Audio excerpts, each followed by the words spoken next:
On the record in the matter of the state of Michigan versus Ringgold 25-02742. Appearance, please. Good morning, Your Honor. Assistant Prosecuting Attorney Adam Pfeiffer on behalf of the people. Good morning, Your Honor. Mary Chartier on behalf of Mr. Ringgold, coming from my seat in the jury box. And Martha Vinsky, also on behalf of Mr. Ringgold, Your Honor. Okay, let's see.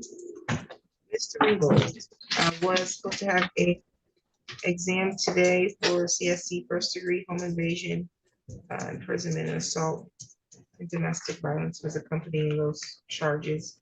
And there's going to need, well, Yes. there was already a waiver of the 21 days. Correct. Okay. What's the request for the adjournment for? Your Honor, the people were prepared today. Our victim was here with no support people.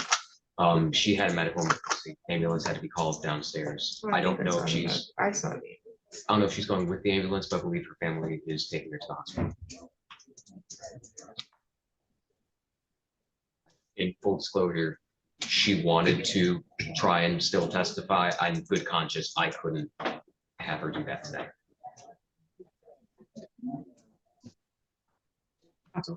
We're accepting Mr. Pfeiffer's representations. We have no reason to believe that this is anything other than a medical emergency. So with that regard, I told Mr. Pfeiffer we're certainly not objecting to that, given the situation.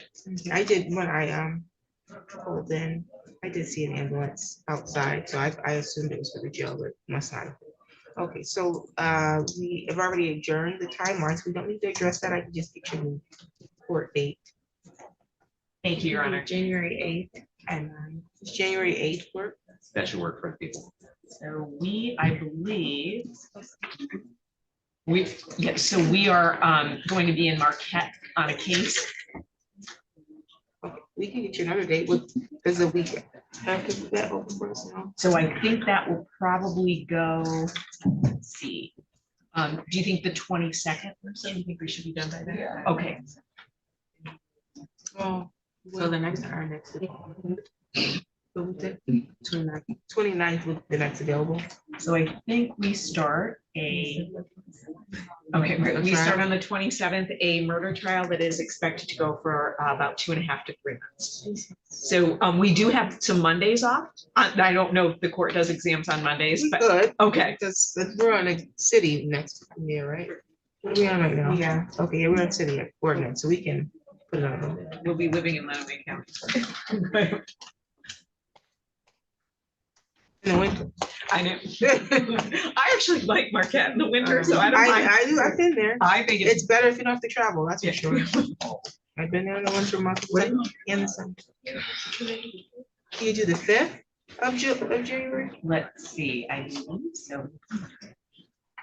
You can't, Mr. Yes, Oh, no, that would be great. Oh, okay. we can do the 5th, right, Miss? yeah, I just. Okay. That's my own. No matter what my schedule, I will find a way. Jury duty, are you on like one of your own trials or? We were hoping. Then I could. We were hoping to be on there. I don't know that person. No, you don't want that. I have that. You have to call off and then you get reassigned jury duty again still in that year. Oh, That happened to me Yeah, they don't count you as serving twice. time. They don't. Oh, wow. I had to go over there. I was like, well, the first time it was my case. Second time it was like, they just said, you can send Judge Simmons back to work. That's hilarious. That's what happened. Okay, we'll try January 5th at 9:30. Thank And you. if that doesn't work, you all can notify my assistant. She can reset it off the record. Thank you, Your Honor. No Thank you, problem. Judge. Bond will continue any additional matters for the record. Not on behalf of the people, Your Honor. No, thank you, Your Honor. Thank you. Let's see. Do you want to wait for the note? Yeah. Beeman is in custody. Do we have Grayson? Okay. Yes. This is State of Michigan versus Kevin Grayson, 25-0325. Appearance, please. Jeffrey Billabell on behalf of the people, Your Honor. And Luke Goodrich from the Public Defender's Office here to represent Mr. Grayson, who is standing to my right. Grayson is scheduled today, and this is for a preliminary examination on an assault with intent to do great bodily harm, and then there was a misdemeanor that accompanied. Are we wanting an exam today? Your Honor, to my knowledge, I do not have the victim for this case here, and I do not have an explanation for her absence here today. So are you saying that you previously had communication, or your office previously had communication of some sort? Yes, Your Honor, I have made, in the previous times, I attempted to contact her, but it never went through. Okay, so then you've not been in contact with her. That is Got correct. it, okay. So then we can't be surprised. That being the case, Your Honor, the defense would move to have the matter dismissed at this time. Okay, the motion to dismiss is granted, but without prejudice. So that means that the people do have the right to reissue this charge against you within the statutory timeframe. Mr. Grayson, do you understand? Yes, ma'am. Okay, and you're on GPS tether at this time, correct? Yes. You can go back to have that tether removed. Do you have any questions at this time? Any additional matters for the record? Nothing from the people, Your Honor. No, Your Honor, thank you. Get you a copy of the dismissal. I appreciate it.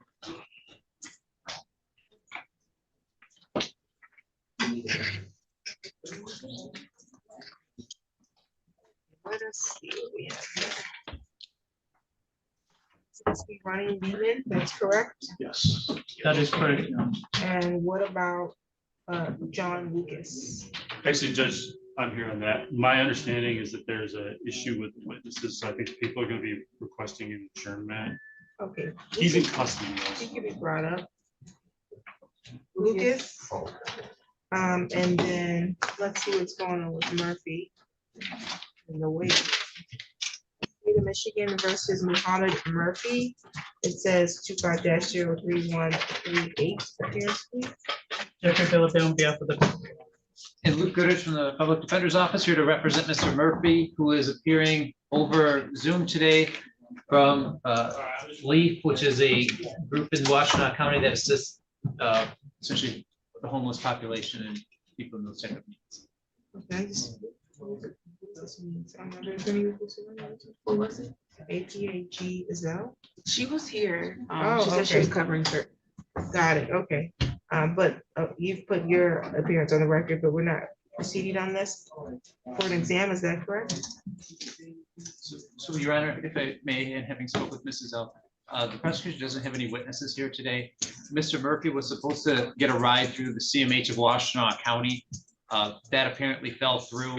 So I received a call from LEAF, like we said, which is a group that assists homeless people, or where he has gone to this morning. And I told him to, zooming in is better than not appearing at all. So we have him here. Because complaining witness is not an employee. It is not an employee of the hospital. Oh, It's a patient. no witness. Your Honor, I have made attempts to contact the victim. I have not been successful. At this time, Your Honor, we would be requesting a good cause adjournment. I understand we have not been able to get in contact with the victim, and I have no explanation for her absence here today, but we'll be requesting a good cause adjournment nonetheless, Your Honor.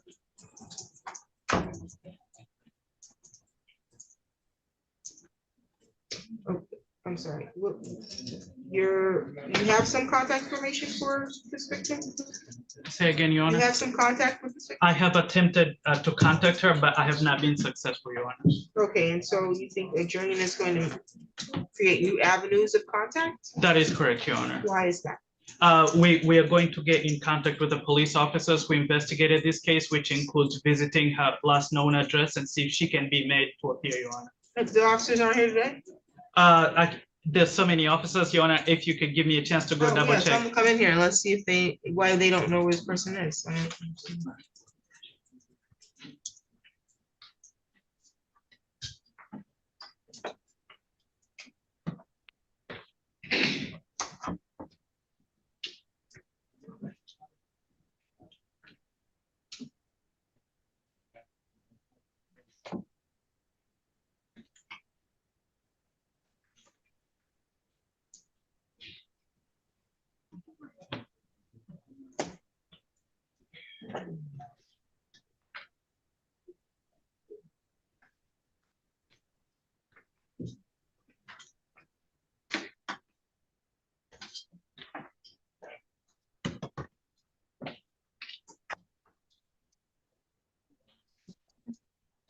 think your prosecutors had a question for you. You can go right to it, yes.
Your Honor, may I provide some insight on this case? Your appearance for the record, please. Thank you, Your Honor. Gabrielle Zell, Assistant Prosecutor for the People.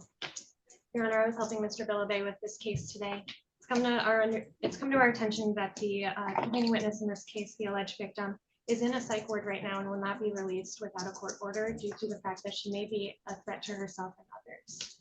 At this time, Your Honor, it seems that we would not be able to move forward today and would need a pretty significant amount of time to see if we could actually get her here for that court date. We would still ask for that adjournment, but we would understand if the court were in the position to dismiss today. We would be in the position to refile if we were able to get that victim. Okay, so the victim's in a psych ward and needs a court order of what type? Because a subpoena is a court order. Yes, Your Honor. It sounds like they were not willing to release her with the subpoena, so I'm not sure. That's why I would need the time to go back to our office to have that contact with that psych ward specifically to see what they would require. Well, the defendant's not here anyway, so motion to adjourn as requested is going to be granted. That'll give you time to see if you can actually get the victim here. So it's not that the victim is just not willing to appear. The Correct, victim is, and my understanding this took place at the hospital? It did, Your Honor. It's my understanding that it was in the psych ward. In the psych ward, okay, so it all makes sense now. Okay. We'll find good cause to go beyond the 21-day timeline due to the issues with the victim needing some special court order to appear. And then the issues surrounding Mr. Murphy's inability to get transportation to appear in person. So this matter will be reset. January 29th. January 29th at 8:30. Your Honor. Any additional matters for the record today? Would we be Nothing able to from the request people, a Your Honor. Zoom appearance for the 29th, for January 29th? No, you must appear in person. Okay, so there is no avenue, so then we should work with community mental health to set up transportation to make sure that Mr. Murphy is able to meet his obligation to the court. Correct. He must appear in person for a felony preliminary examination. And you can talk to his attorney about any further assistance with communication with CMH if that's necessary, but I don't know where he is or what's going on, but Mr. Goodrich knows best how to handle that. Yes, Your Honor, I've spoken with CMH and they were fine trying to get him brought up here. So I think Mr. Murphy just needs to get in contact with CMH and that should be something that can be done. Very good. Okay, bond as set will continue. Any additional matters for the record? Nothing from the people, Your Honor. Nothing from the defense, Your Honor. Thank you. You're all set.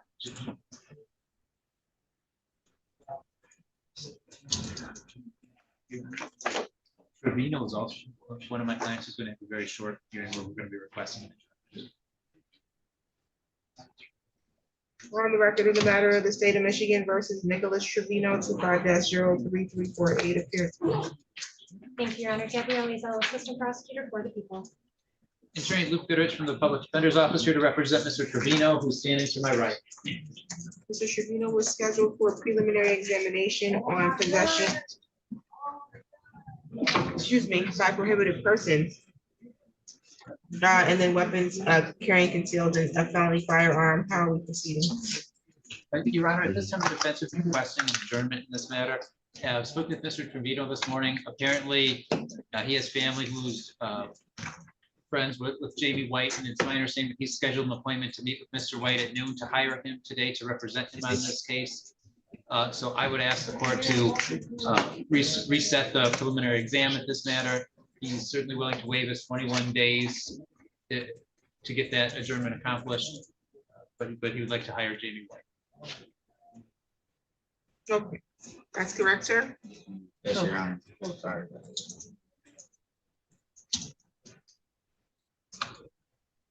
You understand your right to have preliminary examination within 21 days of the date that you're arraigned, correct? And you want to wait it so that you can see if you can hire Mr. White. I do, Your Honor.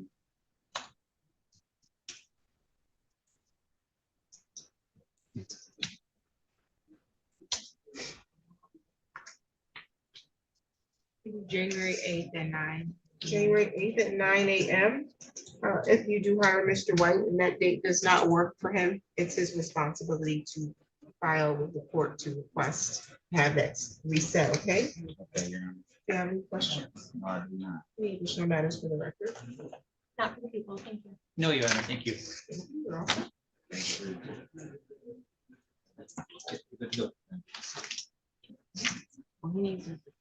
You need to get your new notice, sir. Oh, sir. Mr. Sturts, you're here with Worthy, is that what's going on? Yes, Your Honor, we have a misdemeanor sentencing for Mr. Worthy. Oh, Your Honor, on Nelson, we need a good cause adjournment. He was not brought and acquitted to another county.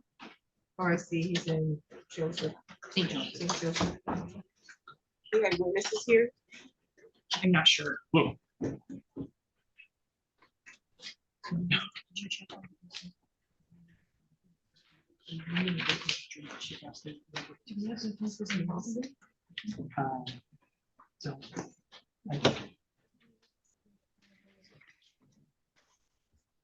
He's in custody?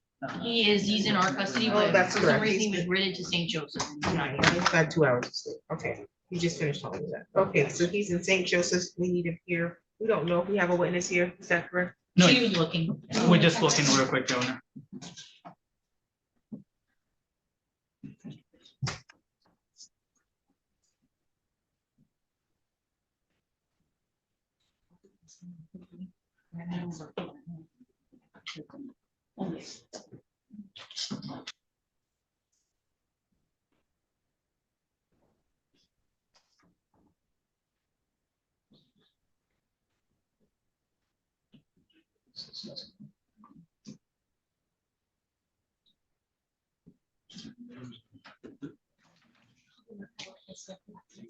Okay, and was there communication with the witness and, or expectation that the witness would appear? We did subpoena them.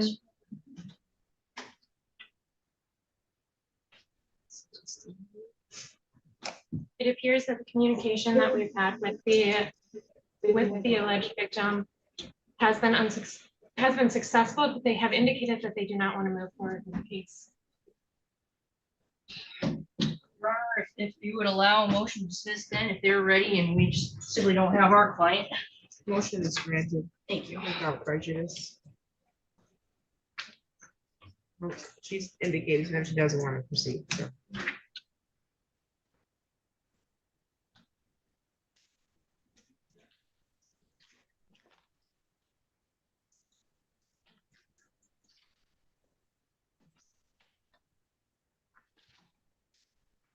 And if I could get a copy so I can send it to him.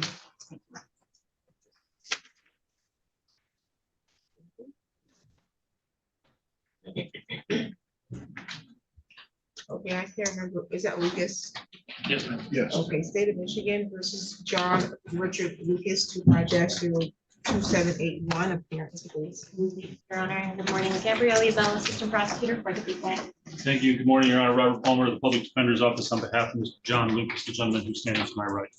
Mr. Lucas.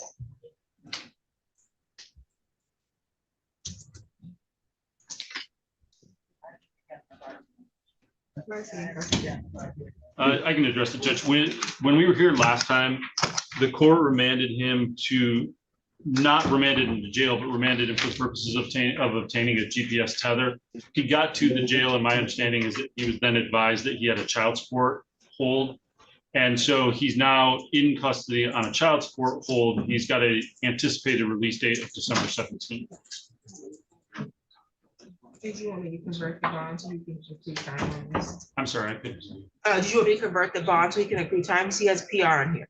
He does, well, I might address that based on what's happening with the case, what we're about to do on this, on the underlying case, I guess I'll say it that way. Okay, what's going on? Well, Your Honor, today we're here for the preliminary exam and the people's necessary witnesses are not fully present. There was an issue with our subpoenas and I did let Mr. Palmer know that. One of our witnesses is here, that is an officer who received his subpoena 5 minutes before the court date today, but he is here and present. We would be able to start the exam and then request a continuance. However, we do not believe that would be the best option as that's never anyone's favorite option. However, we'd be able to do that today. The subpoenas that went unserved, I don't know what happened with those, but it would be my goal to go back and figure out why those were improperly served. And then if we cannot get proper service on those, to let the court know before a new court date. But at this time, the people would be asking for an adjournment. Your Honor, I certainly understand that people are able to start their exam today. I would point out the one individual who is here, as my understanding, is a law enforcement. He's not the actual complaining witnesses in these cases, so he would be able to testify, for example, to taking a report, but not any of the underlying substantive allegations. My request would be, or I would move to dismiss the matter. The people can certainly reissue if necessary. If the court is not inclined to grant that motion, then I guess my preference would be to run everything at one time. I do think it makes a cleaner record if we take all the. Every minute. Oh, Oh, I rather, didn't know what you were saying. I thought maybe you were alluding to another case. No. I agree. I can't stand breaking up an exam. It requires me to remember what happened weeks apart from each other. I hate it. So that's the worst. It's absolutely necessary. We'll do it, but I take copious notes. That works. But I would prefer not to do that. And again, I agree. We need the actual victim in this situation, not necessarily the officer, if we want to move forward in a meaningful way. There was an issue with the subpoenas. It wasn't that the subpoenas went out and then no one appeared. For some reason, the subpoenas did not go out. The other issue is it's not getting out anyways. I understand. So why would I put myself and my colleagues through more work of reissuing some paperwork? So he can now come back and be rearranged, which means if he's in custody, we gotta put him back on. If he's not, we gotta send him back. It's just not in the interest of judicial economy. And so I'll find good cause to go beyond the 21 days. Oh, we already done that, I think. Yeah, there was an issue last So we time. don't need to do that. So we can just go ahead and reset this and the bond violation. January 8th and 9. January 8th at 9 a.m. I'll amend his bond to 2,010%. However, or when he's released, you can just email my staff and I can reconverse this. Okay, on December, you're talking about in December. Got it. Thank you, Judge. I appreciate it. Any additional matters for the record? Not for the people, thank you. You're all set. No, you're not. Thank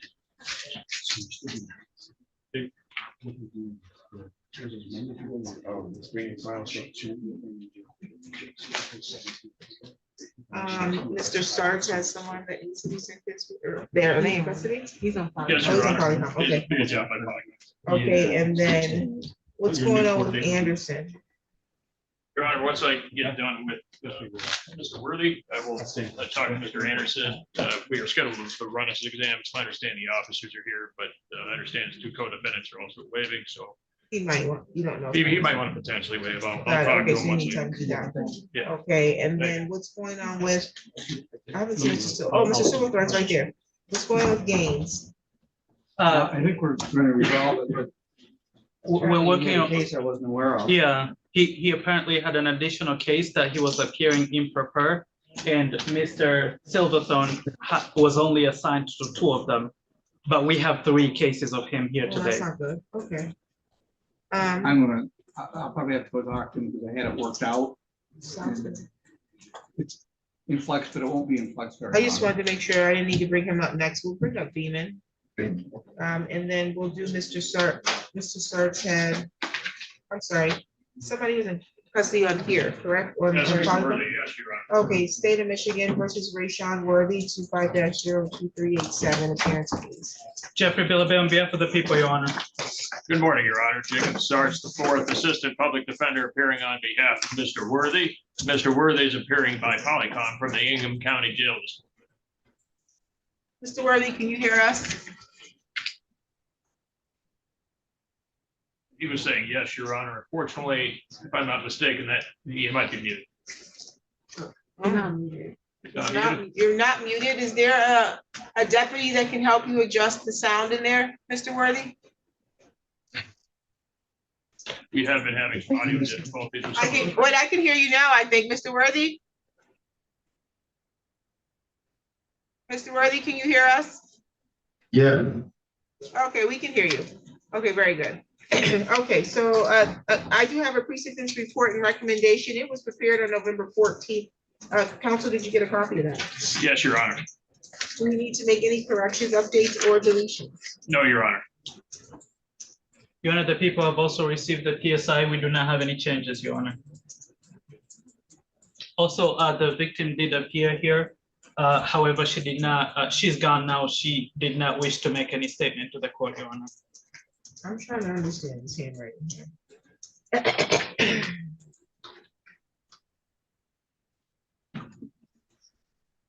So it looks like, who took this plea? Judge DeLuca, Your Honor. Okay, so my policy is that there is a plea sheet. Where's the plea sheet? Because I cannot read Judge Luca's handwriting. Your Honor, I think I might be able to help, if, With where the plea sheet is? no, rewrite one based on, I apologize, Your Yeah, Honor. it says, this is what it looks like, added. Okay, 5 counts, but then there's a Roman numeral 3, added aggravated DV 1 year, no. Okay, this must say no upfront additional jail at the time of sentencing. I That's think correct, that's Your what's Honor. going on. That was is the offer? correct, Your Honor. Okay, so he pled guilty to an added count 5, is that? or did I- That is correct, Your Honor, and we agreed to dismiss the violation as part of the plea agreement, Your Honor. What violation? I believe at that time there was a PA 53 violation, Your Honor. Well, I don't see it in my file, and I don't do plea agreements to dismiss contempt of courts. I understand, Your But I Honor. don't have it anyway, so we don't need to address it. Thank you. Thank you, Your Honor. Okay, so no need to make changes or corrections, we can make allocution. Thank you, Your Honor. Mr. Worthy is very sorry for his poor decision-making. He understands that he needs to work on his relationships. To his credit, Your Honor, he has been very proactive about trying to improve himself while he's been in the Ingham County Jail. He's been using his time productively. He's worked extensively with cats. Your Honor, he has some certificates of completion, which he wanted to present to Your Honor. This morning, he's been working extensively with Mr. Waits, and he understands the importance of maintaining his mental health, keeping up with his appointments, following through and making sure that he remains in good contact with CMH. Mr. Worthy is an excellent candidate for probation. The recommendations are fair here. When he's released, Your Honor, he will have a stable place to stay. He is an important care provider for his fiancee, Ms. Mims, who has been very supportive of him and is present in the courtroom today. Ms. Mims and Mr. Worthy will have a stable place to stay. He will have access to potentially to employment opportunities once he gets released. And to his credit, Your Honor, he has really been using his time while he's been serving, awaiting sentencing here productively, and has been working on improving himself. With that in mind, Your Honor, respectfully, I ask that Your Honor follow the recommendation of no further jail at the time of sentencing and order a term of probation. Thank you. Does your client want to make a statement? Mr. Worthy, would you like to make a statement? I would actually. I made a lot of mistakes and decisions that has led me to places I really don't want to be. And since I've been in here, I feel like my eyes have been open. And I'm like Mr. Sharp said, I definitely been working hard with trying to focus on my mental health and my anger issues and plan on continuing to do that with CMH once I am released.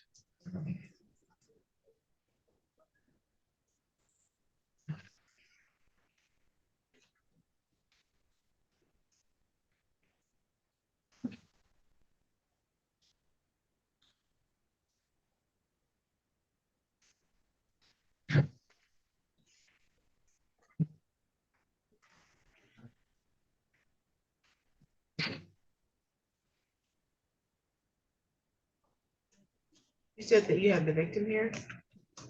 Or no? Yes, she was, Your Honor. Oh. She left. However, she had informed me that she did not wish to make any statement as part of her allocation anyway.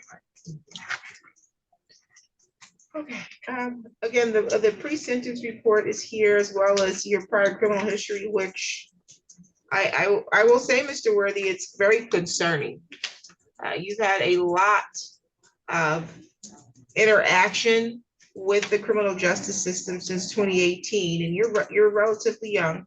And the majority of those have one underlying element, and that's of violence. There's a lot of charges of domestic violence.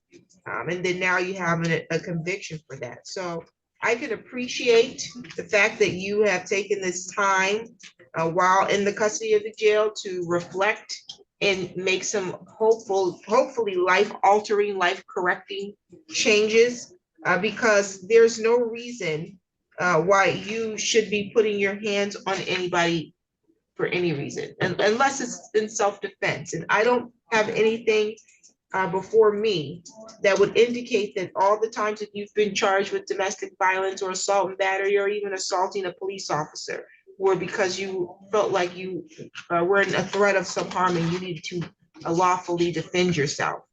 You have taken accountability by indicating you understand now that you need to address your anger management issues and your mental health. Those are going to be key if you're going to be successful, not just on probation, but long-term. Because just as you have found yourself sitting in the Ingham County Jail for this short period of time, in my understanding, there must have been an allegation of some violation. This pattern of behavior could get you in prison or killed. Do you understand that? Yes, Your Honor. Okay, you and your life are far too valuable to find yourself cycling in and out of the criminal justice system. In addition to that, and you have someone in the courtroom that I believe is your fiance or your girlfriend now. Is that what's going on? Yes, Your Honor. Yes. Okay, and so you have a lady in your life. And I don't know the nature of your relationship. She's not the victim in this matter, but what I do know is that women should feel protected by men, but especially by the men or man that they're in a relationship with. You understand that? That's your primary role on earth, is to be a protector and a provider. Those are your foremost goals. And you can't do that if you're not in a good mental space, okay? So I'm going to grant you an opportunity to do probation and to do some programming to see that you can continue on this path that you have initiated while in the custody of the jail. I will adopt the recommendation and put you on a term of 12 months probation. While on probation, you're going to first work on your mental health. You are required to continue to engage with community mental health for health services, and you need to provide evidence of that engagement with our probation department. You will be required to sign a release of information so that probation can have access to that. Do you understand? Yes, Your Honor. Okay. You're going to also, while on probation, work on being a provider, which means you have to do what? Get a job. Facts, and keep a job.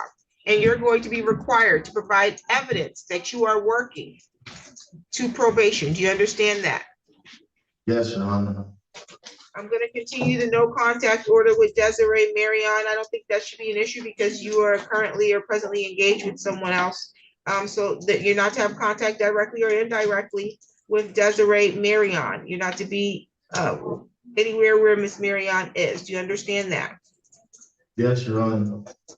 I'm gonna order that you not engage in any assaultive or threatening behavior while on probation.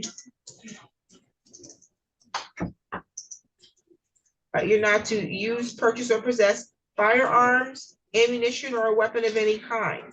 You're not to use or possess alcohol, marijuana, or controlled substance unless you have a valid prescription. Do you understand that? I do, Your Honor. Okay, and so if you, for example, you had a medical marijuana card, you would have to provide proof of that valid card to our probation department in order to not be violated for the use of marijuana while on probation. Do you understand that? Yes, Your Honor. You're required to submit to random preliminary breath testing and your analysis testing, and you have to pay the fee for that, not your fiance. You understand that? Yes, Your Honor. Okay, okay. I'm also going to order that you complete anger management and domestic abuse group.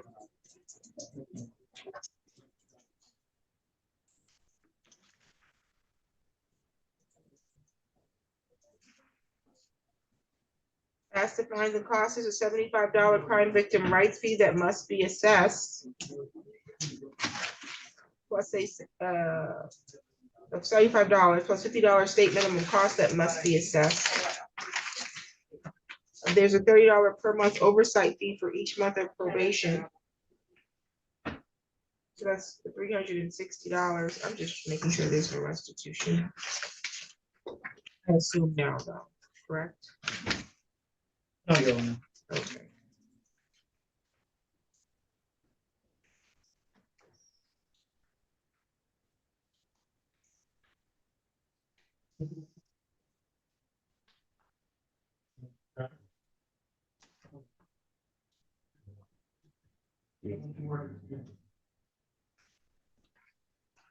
I'll waive discretionary fines and costs.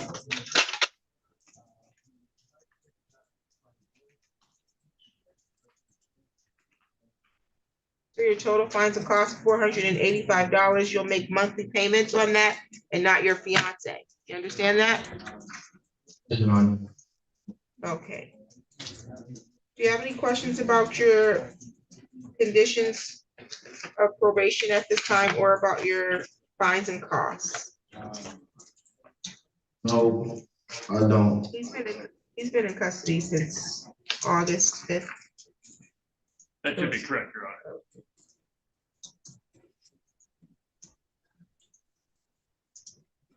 So he's got credit for about 110 days. What is today's date? November 20th, Your Honor. 112.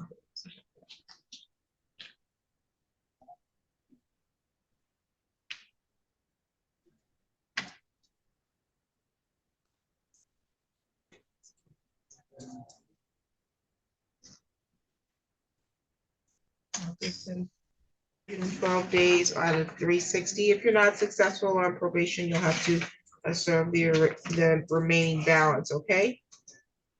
Yes, Your Honor. You're not Understood. eligible for, no problem. You're not eligible for early discharge from probation because you are on probation for charge involving domestic violence, okay? Do that indicate that I have to do the whole 12 months, right? So you have to do the entire 12 months. Right. Okay. Any additional matters? Nothing from the people, Your Honor. Nothing further, Your Honor. Thank you. Thank you. You're all set. Your Honor, may I step outside for a second? We should have the next couple easy matters, one involving Mr. Prentice Smith and one involving Walker. Those should be quick matters, but I'll be back in 1 minute, Your Honor. Okay, you said the next couple easy matters. Yeah, one will be an adjournment, another one is waiving, Your Honor. This was for whom again? Prentice Smith is waiving and Walker will be an adjournment because he's substituting for an attorney, Your Honor. Walker's gonna be an adjournment. But you need to step out to do that adjournment? No, I just need to let my police officers go, and one question to inquire of the victim On Walker? on Gaines' case, Your Honor. Okay, let's do Walker and then I'll let you go take care of Gaines. Yes, Your Honor. Did I see Mr. Freeman or did I make that up? He's right here. Oh, okay, I didn't see him then. Okay, Mr. Freeman is here. Okay. He's in custody, Your Honor. Who, Walker is? Yes, we can do Smith. Right? Is he? Oh, yeah, I had to put another down for you. Oh, okay. You can do Smith. Yeah, that's going to be a waiver. Oh, these are the co-defendants, correct? Anderson. Yes, we're waiting on Anderson as well, but I know Prentice Smith is going to be waiving. Prentice Smith is, There were 3 court defendants. There's Hudson, okay, Anderson Shama. is the one Sarge is talking to right now. Correct, Your Honor. Okay, and then Walker is something different. Okay, on the record in the matter of the state of Michigan versus Prentice Smith. Jeffrey Bill, oh, sorry. 25-0278 appearance, please. Jeffrey Billaby on behalf of the people, Your Honor. And please the court, David B. Carter Jr. on behalf of Mr. Smith, who is present standing at council table. Mr. Smith was scheduled for preliminary examination. This is a co-defendant case. And it's for carrying concealed weapon. And my understanding is that there's going to be an unconditional waiver. That is correct, Your Honor. That is correct, Your Honor. Was there an offer on this? There's no offer. The case will be resolved in circuit court, Your Honor.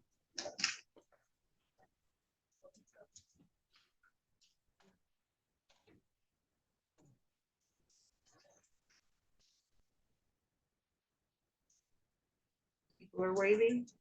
The people unconditionally waive their right to preliminary exam as well, Your Honor. Mr. Smith, you understand that you have the right to have the preliminary examination? You understand the purpose of it?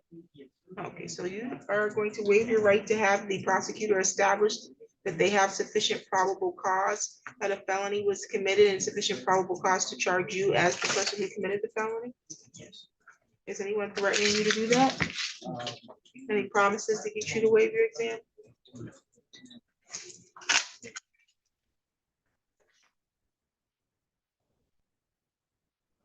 Your bind over date is going to be December 3rd. December 3rd is the date that the circuit court receives the file from the district court, not a court date for you, okay? Okay, your next court date will be a pretrial in circuit court. And once that is set, your attorney will be made aware of that date, okay? Yes. Has your address changed in September? No. What about your phone number? Okay, you maintain contact with your attorney. We would hate for you to miss your court date, okay?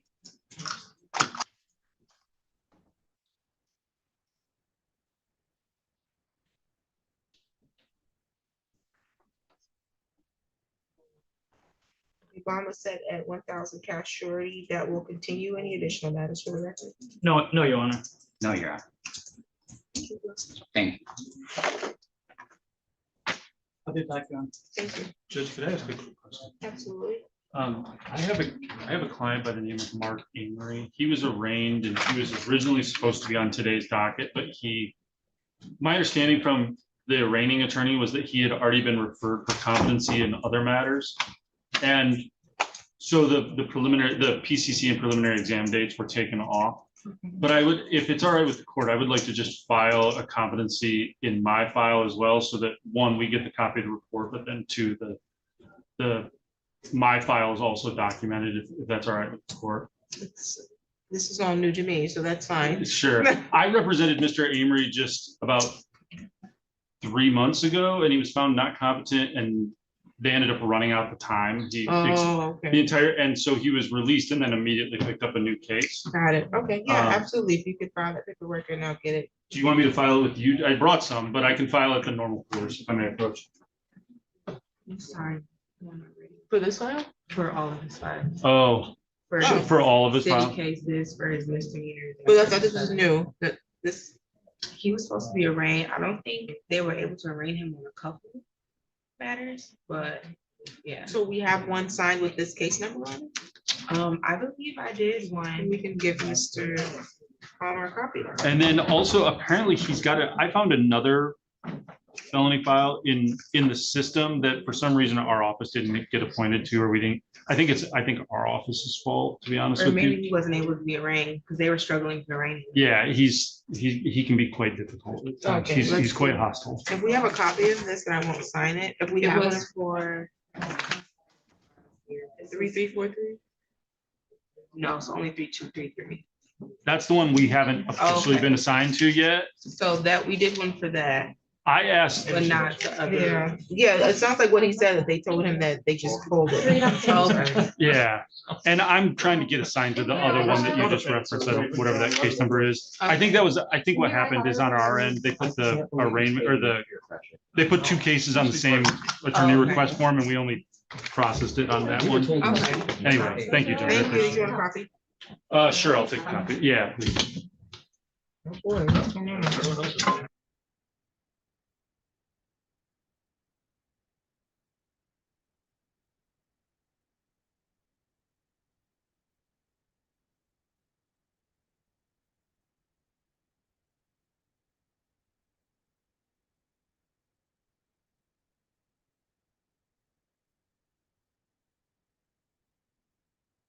Pfeiffer back on. What? Was Mr. Pfeiffer back on? I'm taking on the Beaman CSC. He Oh, had okay. been brought up, I but think he's talking to Tony, maybe? yes, Okay, I've heard there's some lively conversation.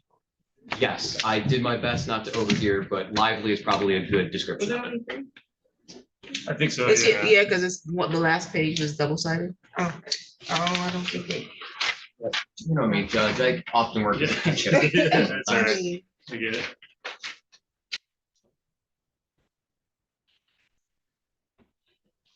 Okay, so we're waiting for Beaman. We have Worthy, we need Worthy. No, we did Worthy. We have Anderson. We need Anderson brought up. Is that what's going on? Yeah. Mr. Sarge was gonna go see if Anderson wanted to go, or Mr. Sarts, Anderson is now waving. Wait, yes. Waving, Judge.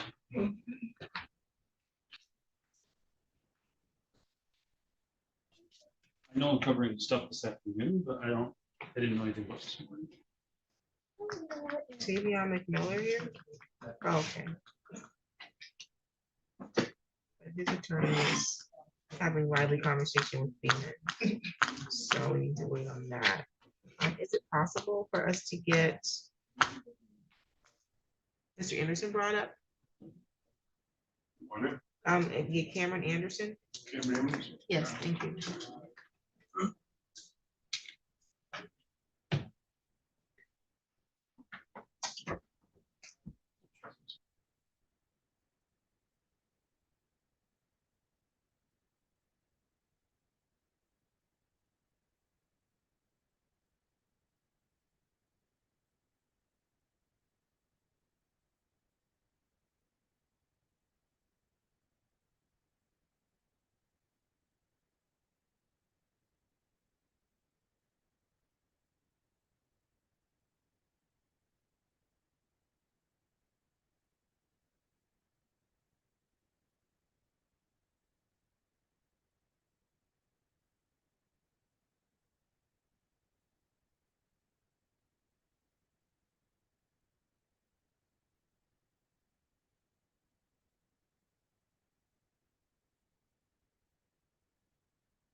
I forgot who I asked for.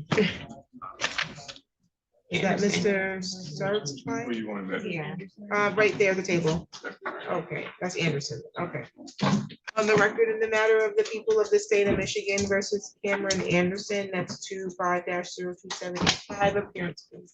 Thank you, Your Honor. Gabrielle Zell, Assistant Prosecutor for the people. Good morning, Your Honor. Jacob Starts, the fourth Assistant Public Defender here on behalf of Mr. Anderson. Mr. Anderson is present. He's at the council table. He's standing to my right. Thank you. Mr. Anderson had a carry and concealed weapon exam today. There were co-defendants on this matter. One being Prentice Smith, and I think this is Shamir. I believe. Did I make that up? That sounds. Okay, that was from last week. Okay, and Mr. Smith just waived his exam today. I didn't get to the other one, did his last week? Yeah, he waived last week. Oh, okay. How are we proceeding on Mr. Anderson? Thank you, Your Honor. Mr. Anderson requests to unconditionally waive his right to a preliminary examination at this time. Thank you. Your Honor, the people would also waive their right to the preliminary examination. Was there an offer at all? There was not, Your Honor. Okay, Mr. Anderson, you understand your right to have a preliminary examination? Yes, ma'am. And you understand the purpose of that examination? Yes, ma'am. Do you wish to unconditionally waive your exam? Yes, ma'am. Anyone threatening you to waive it? No, ma'am. Any promises if you do so? No, ma'am.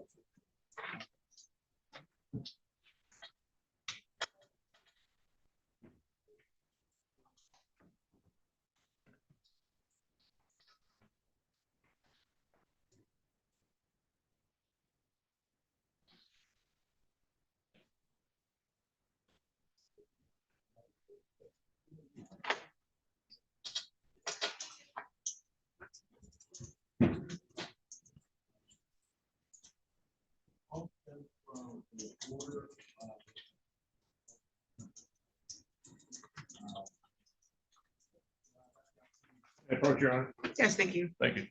Okay, I find your waiver to be freely and voluntarily made. Your bind over date is gonna be December 3rd. So that's the date the circuit court's gonna receive the file from the district court. It's not a date that you have to appear in court, okay?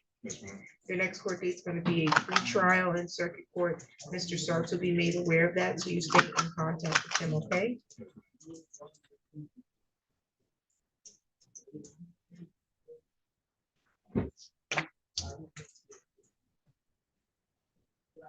Is he being held on anything other than this? Yes, Your Honor. 1,000 cash shorty, will continue. Any additional matters for the record? No, Your Honor, thank you. No, Your Honor. Thank you. Thank you, you're all set. You have Beeman, Yes, Your Honor. Yes, Your Honor. State of Michigan versus Cyrus Beeman, 23-03159 and 60. Appearance, please. Your Honor, hold on, we're missing Mr. Kaplan. Would you mind keeping out the hallway for Kaplan? Perfect. We're gonna be starting with the CSC matter, Your Honor. Appearance for the record, counsel. Good morning, Your Honor. Assistant Prosecuting Attorney Adam Pfeiffer on behalf of the people. Your Honor, Jeffrey Kaplan, P 74943. We have the defendant who's seated to my right. Date scheduled for preliminary examination. I have one file, which is carrying concealed weapons found in possession. And then file number N60, which has a criminal sexual crime in the first degree, 2 police officer assaults and weapons charges. And we are going to be running these exams, correct? Yes, Your Honor. I will be handling the criminal sexual assault file, while Mr. Dillabay will be handling the CCW. Any preliminary matters before we begin? Not from the people, Judge. Your Honor, we just be requesting sequestration order. Sequestration is granted. None are in the courtroom, correct? The only one here is the detective Brandon, but as the investigating officer, she's right. Thank you. People call Mariah Brody. Yes, she's in the side room there, the one on the left.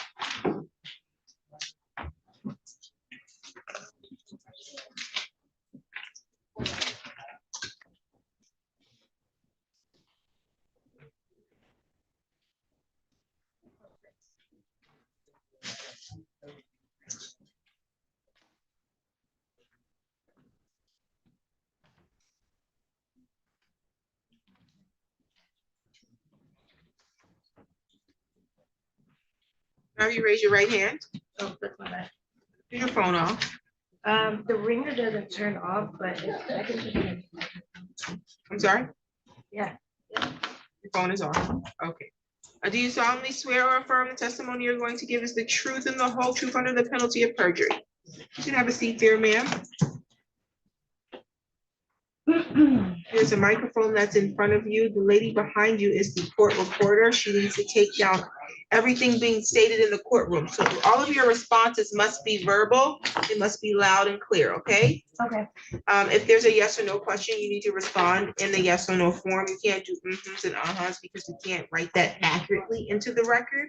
If you don't understand a question, you can let us know that. We'll try to repeat or rephrase it for your benefit. And if either of the attorneys make an objection, you need to stop speaking immediately. I have to rule on that objection and then I'll let you know if you can give that response or not, okay? State your first and last name and spell both. Mariah Brody, MariahBrodie. You can proceed, counsel.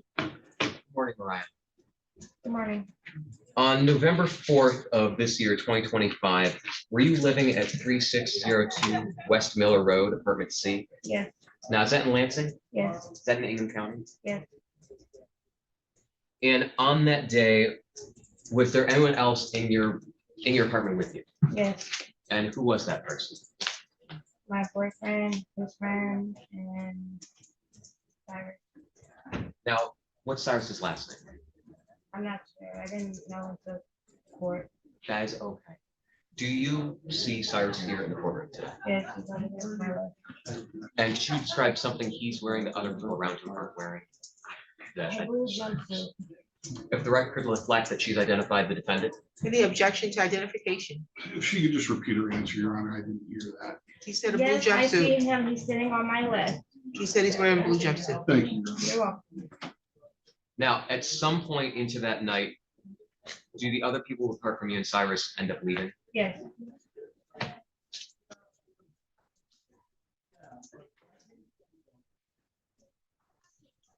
A little bit later into just after midnight, you end up talking with police, right? Yes.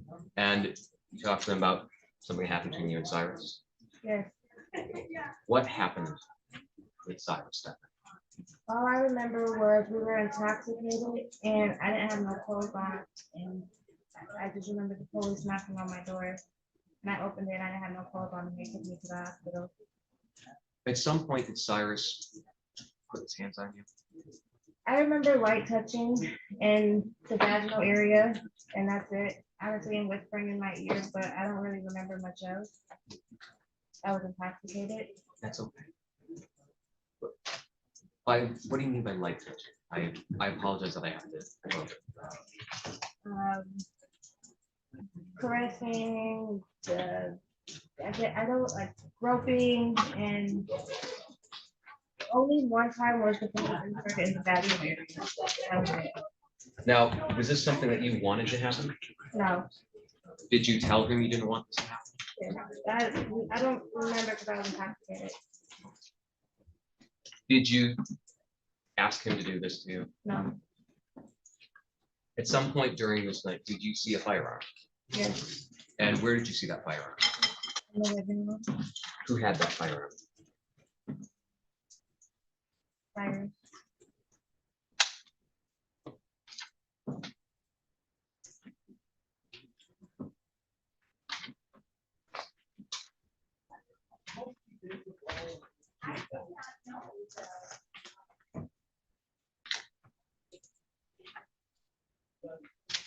Do you remember if you had taken your pants off or if they were taken off?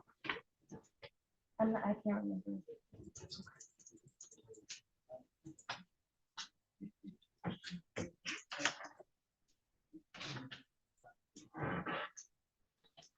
Did you make it clear that you did not want this to happen? I told him to hold on, and that's when I walked into the kitchen, so yes, I don't know if he took it that way. Well, what happened when you walked into the kitchen? Yeah. You said you had what? I had called someone. And was this? I still can't hear. She had called someone. Oh, okay. Was this before or after he had put his fingers inside of it? Mine was done. So before he put his fingers beside you, or while he has fingers beside you, do you remember saying anything to him that you didn't want this to be happening? Just to hold on. Did he hold on or did he keep going? I can't remember if I was the police coming after that.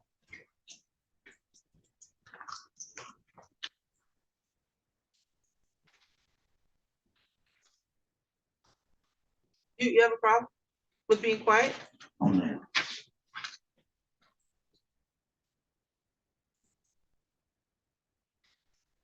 You remember telling the officers that you had told Cyrus you were uncomfortable and didn't want this? Your Honor, I would object. She already said she doesn't remember. Testified here that she told him to hold on. Right, this is refreshing memory, that's the process, Well, it's not, it's actually leading question. which is how that works. No, Okay. how that works. And she Okay. says, I don't Okay. remember. She did. Well, I agree this is how you refresh your recollection, so your objections overruled. You remember She said telling she the doesn't remember. Well, I know, Your Honor, but the- It, sorry. it could even be impeachment, but you have to ask the question before you do that. I understand, but the But refresher, sir, ma'am, I told you if there was an objection, you have to remain quiet while I rule on the objection, okay? So refresh- you're fine. sorry, refreshing the recollection would require him to present her with something to refresh her recollection, not to ask a leading question, expecting her to affirm it. It goes, I don't remember. Well, if you asked, I think he's asked earlier, if she said if anything else was said, she doesn't remember. So I don't know how he could refresh her recollection without asking her the question. So your objection's over. Thank you, Your Honor. Do you remember telling the officers that you had told Cyrus you were uncomfortable and didn't want that to happen? Yes, but I told them at the door when they came just to help me, because I didn't have no phone. And why did you want help? Because my daughter was upstairs. And so, getting back to my original question, so you did tell them, you had told Cyrus you were uncomfortable and didn't want that to happen to you? Yes.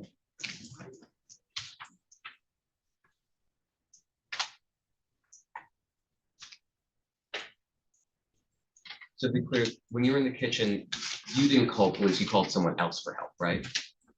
And then police arrived? Yes. All right, at this time, I have no further questions. Can I go home? No, ma'am. Are you okay? I'm sorry, I can't hear you. If you need a break, I can give you a break, but you can't be released until both sides have had an opportunity to question you, okay? So at any time though, I know this is a lot of overwhelming content. If you need a break, you can just let me know, okay? Yes. Okay.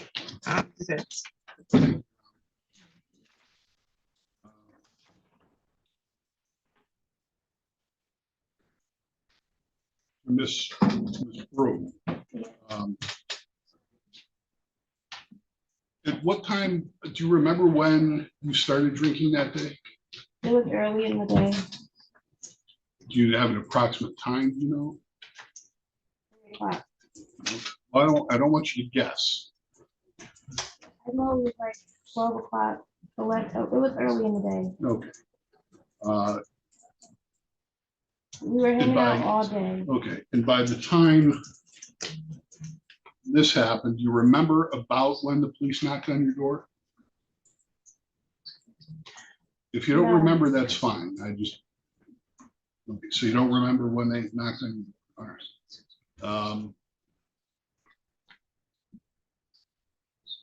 So would you say, Right.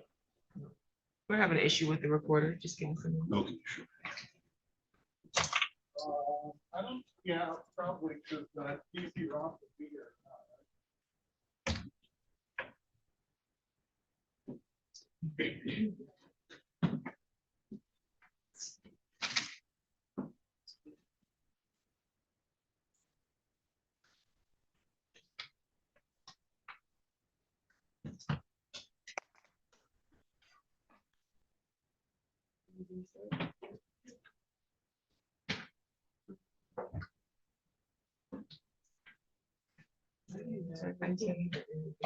Yeah, I'm gonna restart the system because it's not picking up sound off the record.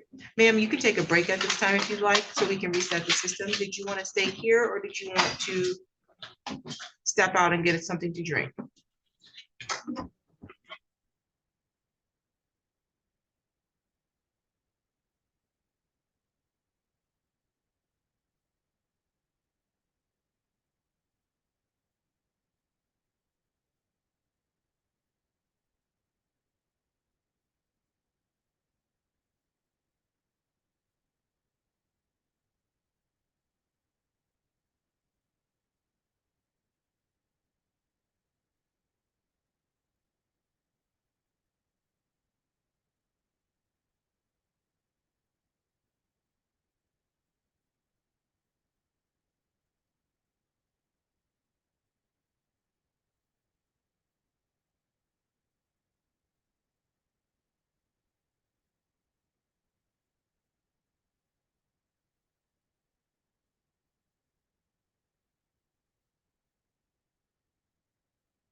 like that.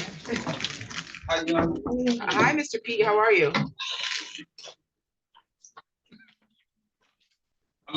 Is he on my docket? I can't help myself. Mr. Pete, you're not on my docket today. How can I help you? We can't hear. Mr. Pete, Yeah. you are not on my docket today. How can we help you? Oh, I'm sorry. Now I can hear you. You are not on our docket today. Is there anything we can help you with? Excuse me, Yana. I was just coming by to say hello to you. Oh, hello. To let you know I'm doing a lot better now. I'm glad to hear that, Yeah. okay? You keep doing a lot better, okay? Stay out of trouble. Oh yeah. I'm staying away from LPD as far as I possibly can. Well, not really, because they're here.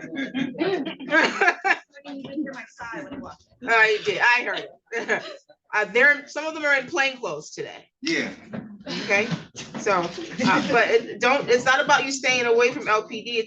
It's about you being I forgot to in good behavior. Remind you real quick. I might be in front of you again in January because I'm still I still got a assault on an officer.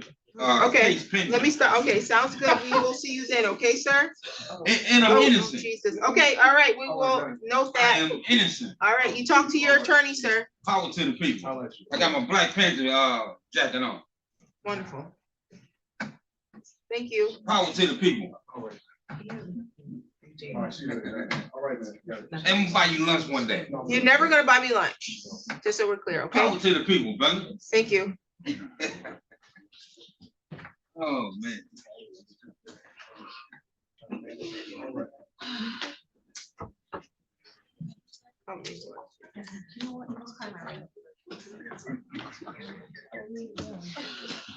Okay, back on the record. You can proceed, counsel. Thank you, Your Honor. I apologize, Ms. Brody. I'm not entirely sure now where we left off, but so just maybe I'm backtracking a little bit. You had never seen, did you testify in direct exam that you'd never seen my client previous to this day? Can you repeat the question? Did you testify? Well, let me just ask you. Did you ever see my client prior to this day? This is your first time asking me this, right? Yes. Okay. So I have never seen your client prior to that day. Okay. I think we were previously, we were talking about when you started drinking. You said it was about noon. And then you didn't remember when the police showed up, correct? Right. Do you remember about what time your boyfriend? No. You said there was another person there as well, correct? Yes, his friend. Your boyfriend's friend? Yes. Okay. Do you remember when he left? They left at the same time. They did. Okay. You just don't remember when that was? No. I know it was nighttime though. Okay. So you had been drinking steadily throughout the day up until the point that the police got there, is that correct? Yes. Okay. I can hold my liquor. All right. You can hold your liquor, but you were still pretty drunk by the time the police showed up, correct? Okay. In fact, you testified in direct exam that there's a lot that you don't remember about that night, correct? Yeah. Okay. And just to reiterate, because sometimes while I'm trying to make notes and you're testifying, I don't make great notes. So some of this may be repetitive, but you testified that you don't remember how your pants got off, correct? Yeah. Okay.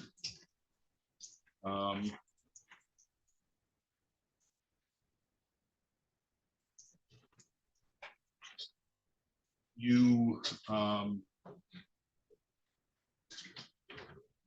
said you remember telling my client to hold on while he was touching your vagina, correct? Yeah. Okay. And then at some point, you contacted a friend. Yes. And you asked for help, correct? Yeah, Okay. Do you remember the friend's name? no, Do you know somebody by the name of Malik? no, You don't? Okay. well, Is that a yes? Or No. I'm not sure. You don't know.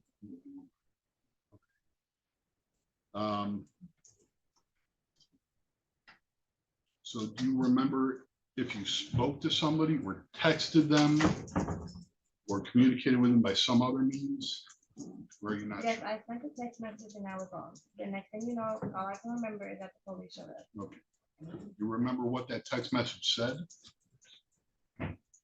I just said, help me. Okay. That was it. There's nothing else in that text message. Not that I can remember. And you testified, I believe, on direct exam, that direct exam would be when Mr. Pfeiffer was talking to you. You testified that you wanted help because your daughter was upstairs, correct? Yes, Okay, but you were not any more specific about that in your text message, correct? no, No, that's not correct? no, Or I'm no, saying I you- wasn't specific details of what's going on. Okay. Um,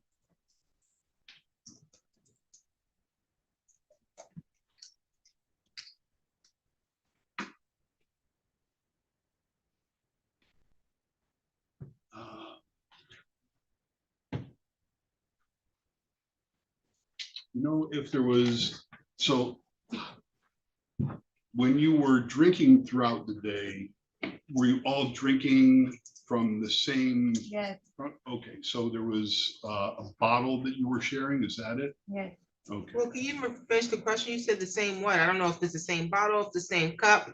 What are we right, drinking so from? were you all sharing from the same bottle? yes. Okay. Do you know if anybody had put anything in that bottle, like GHB or something that would have increased the effects of the alcohol? No, No? Okay.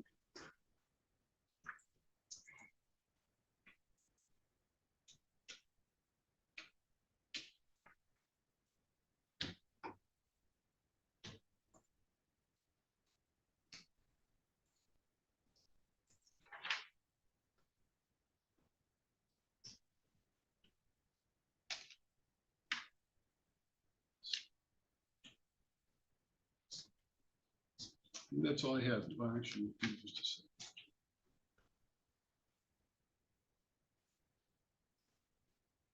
You don't remember at what point during the evening you got undressed, do you? Or your pants were removed? no, but I know it was just me and him at the house.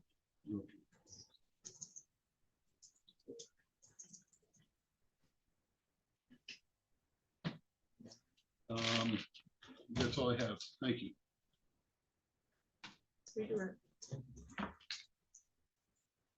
The person that you messaged, was their username or app name Leak Dog? Leek? Yes, Okay. Do you know if that person's name is Malik? yes. But I don't want him involved. That's, I understand.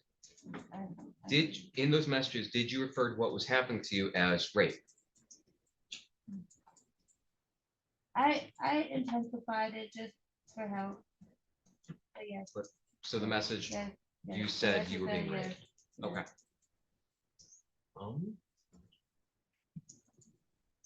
Your Honor, I have no further questions. I got some questions. So you. Who lives in this house with you? Just me and my child. Okay, and so how do you know the defendant?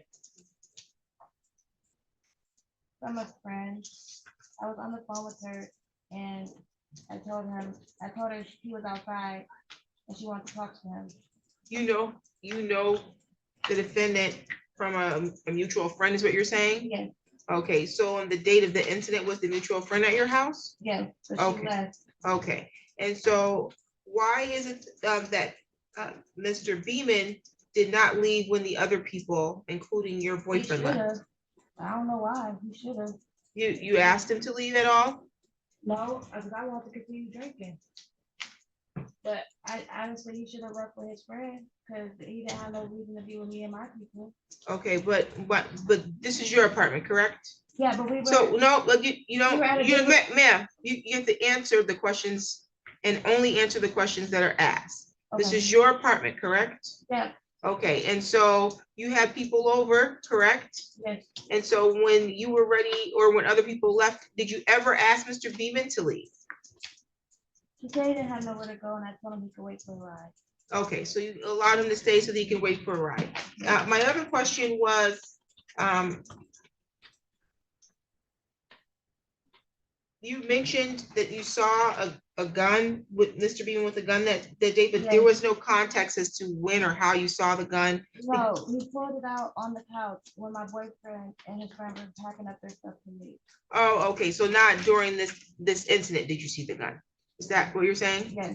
Okay, and then my other question is, the person that you messaged for help, are you saying you don't know the person, or are you saying you just don't want the person involved? I don't want the person involved. Okay, why did you not text your boyfriend for help? That is my boyfriend. That's why I don't want him involved. Oh, okay, so he was the one that was at the house. Got it, okay. So you did text him for help, and then the next thing you knew, police showed up. Yeah. Okay. Then you read the record based on my question.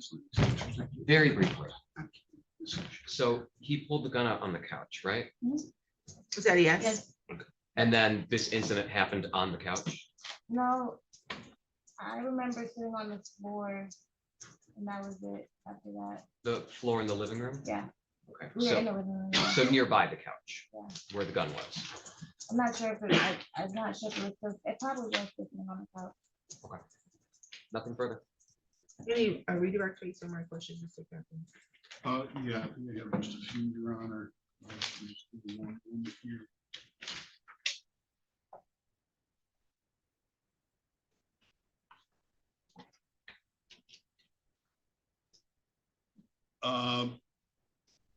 So Ms. Brody, it turns out you do know who Malik is, correct? He was not there, so I'm not sure what that has to do with this. Well, I'm asking the questions, and I asked you if you knew who Malik was earlier, and you said you didn't know. him. Ma'am, we don't need you to be argumentative, and you don't need to understand why we ask our questions. You just need to answer them, okay? Yes. Thank you. All right. So earlier you said you don't know who he is, correct? That's what you told me. Yes. And now I think you just said he is your boyfriend. Yes. All right. And he also goes by the nickname Leaf Dog. Yes. All right.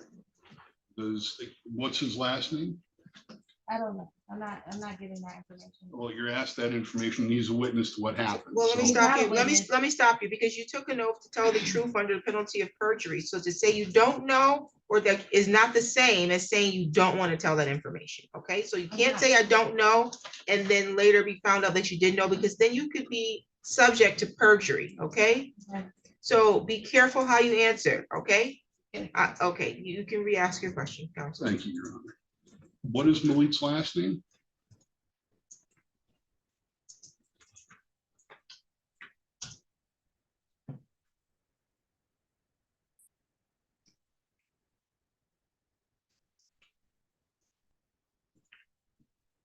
Do I have to answer?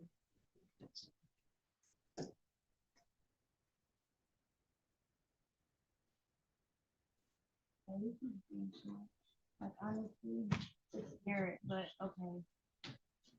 What's the last name? Garrett. Garrett? Yes. Thank you. You're welcome.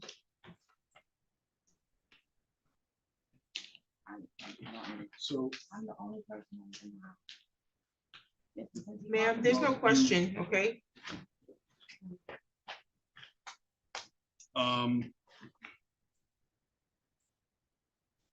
So you mentioned that you saw the gun when my client took it out at your house, correct? Yes. Okay. And what did you say he did with it? It was on the couch and turned the flash on. That was it. He turned the what on? The flash, the beam. Oh, on the gun? Yes. Okay. You didn't see it earlier in the day? your recollection?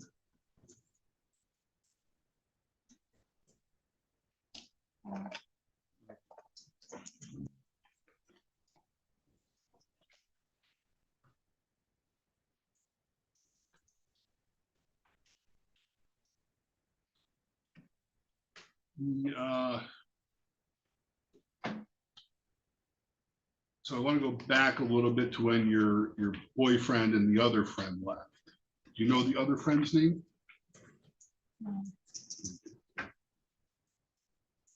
You said my client should have left with the other two. Yeah. Okay, and I just want to be clear because again, sometimes I don't scribble fast enough. You didn't ask him to leave, correct? I mean, it was intent, like the intent was there. Everybody knew what time it was. It was getting late. Okay, but you didn't say, I want you to leave. They didn't have nowhere to go. Okay, I'm just asking you what you said. No, but didn't- you didn't- He didn't okay. say he had nowhere to go. So I implied that he couldn't wait for a ride. And then Okay, that's all I needed to know. I just want to be clear about that. And then you said you wanted to continue drinking. I continued drinking. Okay, I paid for with it. him there, correct? Okay. All right. That's all I had, Your Honor. Thank you. What are you worried about with Malik's name being said here in front of the As a man with safety issues, I protect mine and my family. I don't do all the legality. I know it's all documented and stuff, but like, it's a safety issue. I have a 2-year-old at home and I have to go home after. You never know what's gonna happen. You guys can protect the person for a so much.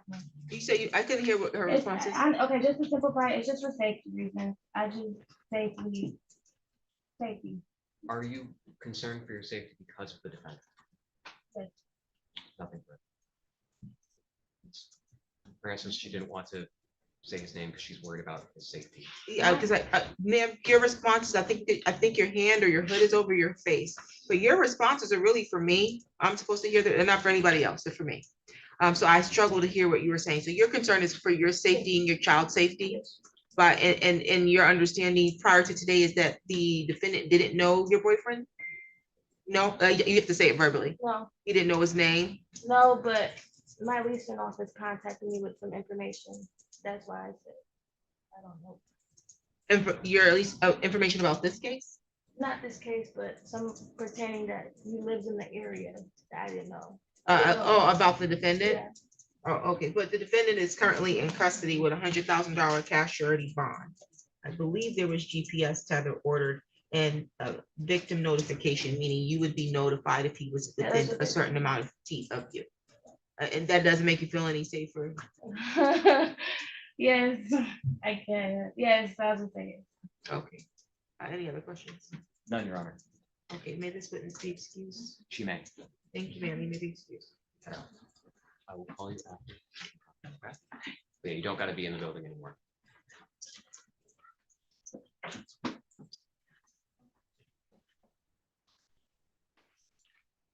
This is on this case. Yes, the people call Officer Rincon, Officer Nicholas Rincon. Emily, are you able to, Emily, can you grab Officer Rincon from the hearing room? Yes. Thank you.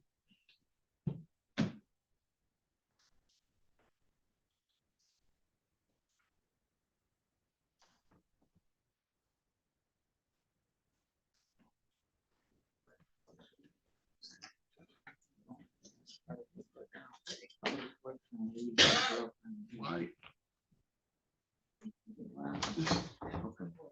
It's not the time to talk about this. I can't proceed.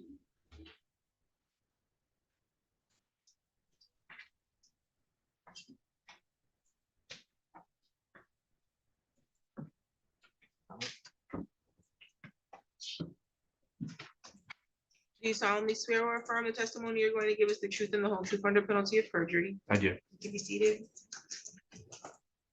You can state your first and last name and spell. Nicholas Rincon, Niklas, last name Rinton. Good afternoon, Mr. Rincon. Where are you currently employed? Lansing Police Department. And what is your role there? I am a patrol officer. Now, were you still employed in that capacity on November 4th, November 5th of 2025? I was. And on that day, did you end up going out to 3602 West Miller Road? Correct.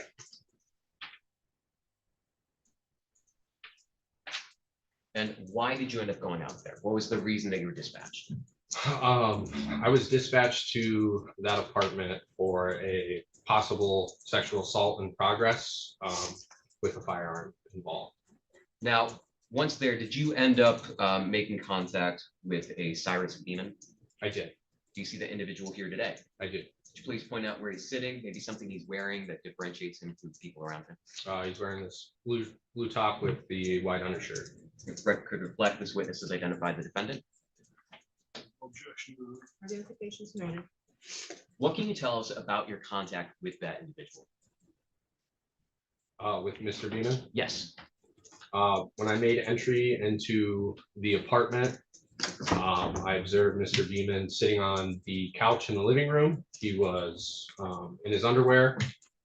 When I entered the apartment, he was bending at the waist and reaching towards his feet. And what you say bending at the waist, was he sitting down at that time? Yep, he was sitting on the couch and he was leaning forward and bent at the waist, kind of reaching towards his feet area. And what did you see around his feet area? I saw a pile of clothing as well as a firearm tucked underneath the couch. What type of firearm? It was a 9mm Taurus. It was metallic and black in color. Now, what did you do when you saw him reaching down to near his feet? I pulled him from the couch and detained him in handcuffs. Why did you do that? Because he was the only other subject in the residence. And at that time, I believe there was an assault and that he was possibly the accused. Now, at that time, were you able to see the firearm then, or did you discover it later? I discovered the firearm after I detained him in handcuffs. So at that time, you were able to see the clothes? Correct.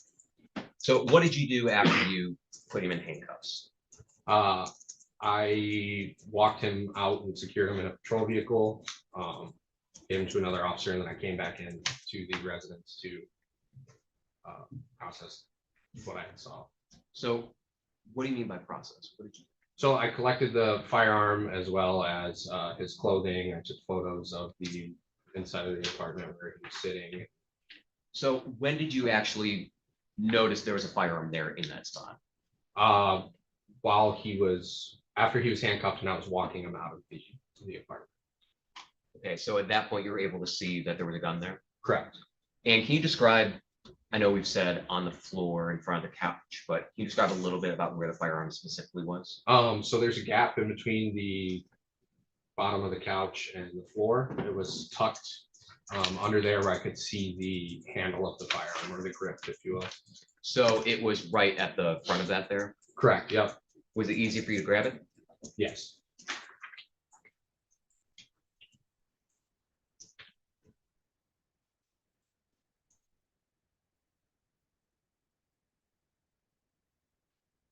At any point was he trying to, do you see him trying to move those clothes around that the gun was behind with his feet? When we were walking out of the apartment, he asked to grab his clothing because he was indecent at that time. And when we were walking out, he kicked the pile of clothes, like indicating that that was his clothing, and he wanted to take that with him. So was it kicked in the direction of the couch? No, it was kind of kicked like while we were walking out to come with him outside. And can you describe the clothing that you found there? Green sweatpants, sweatshirt. Was there anything notable about the green sweatpants? Yes, there was a holster for a pistol attached to the green sweatpants. At this time, people would seek to admit People's Proposed Exhibit 1 has been shown to defense. It is a certified copy of conviction for Cyrus Beeman for 2 counts of armed robbery. Objection. If I may publish, Your Honor. Yep. Minute for statute. Thank you. Was there ammunition found in the gun? Yes. Do you remember how much? I believe 11 rounds. And did the gun appear to be functional? Yes.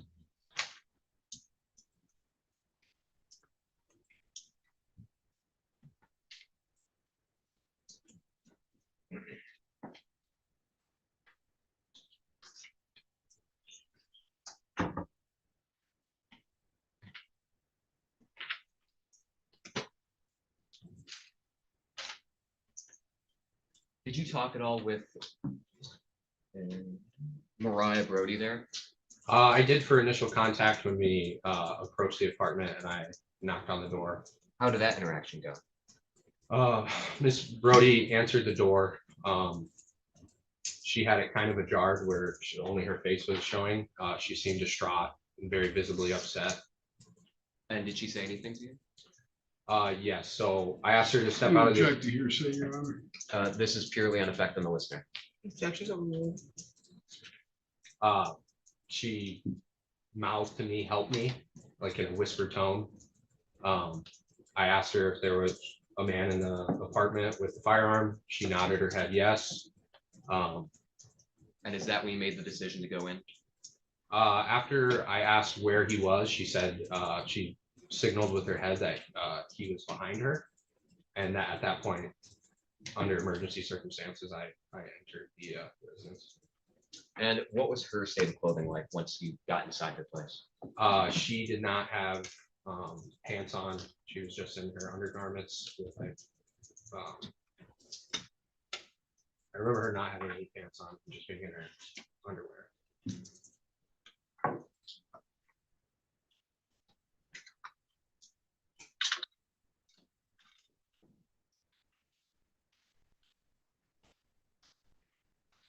Honor, I have no further questions at this time.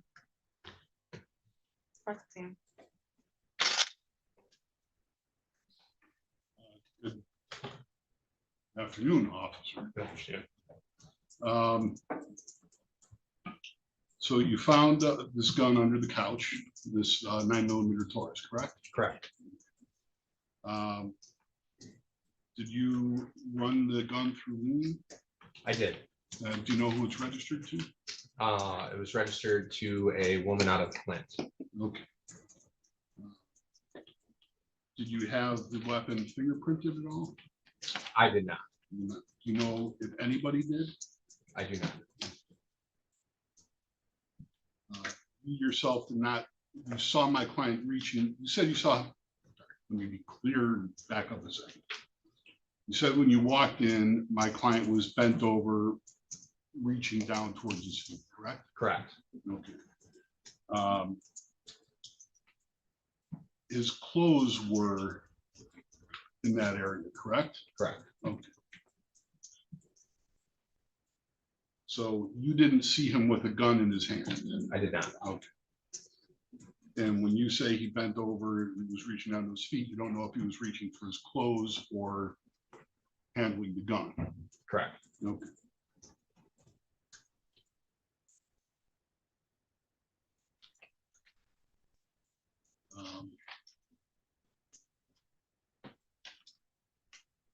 At the time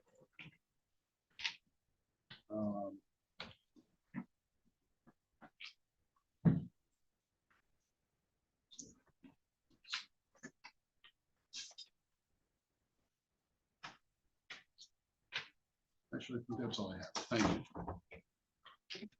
you. The woman that the firearm came back registered to, that was LaToya Lachelle Grant, right? Correct. Is it possible she could have been there that night? No, because she is deceased. Right, so the gun is registered to a woman who's dead. Correct. And was found beneath where he was sitting. Correct. And his sweatpants had a firearm holster on them. Correct. Nothing further. May this witness be excused? You may, Your Honor. Thank you, Officer Lincoln. Thank you, Your Honor. Could you have Logan come in? Yes. You're good to go. Please call your next witness. The people call Officer Logan Nierenberger. That's right. Oh, he's grabbing.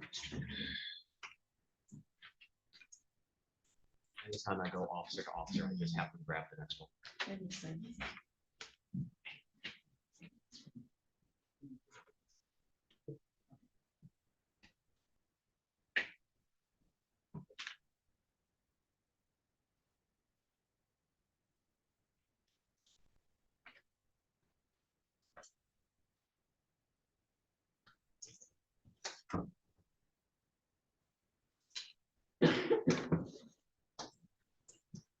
Do you solemnly swear or affirm the testimony you're going to give is the truth and the whole truth under penalty of perjury? I do. You can have a seat. state your first and last name and then spell both. Logan Narenberger, LoganNarenberger.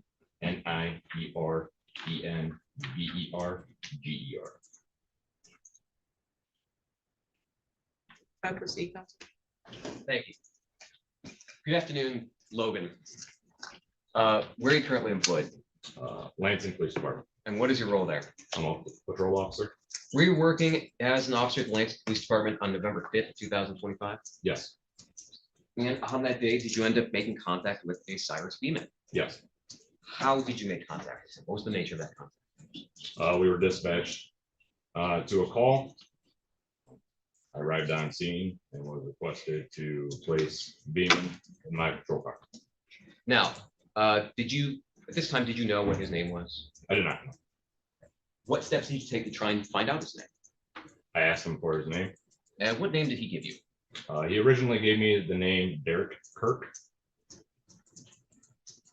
And I should just get this out of the way. Do you see the individual we're talking about here today? Yes. Could you please point out where he's sitting, something he's wearing that people around him aren't wearing?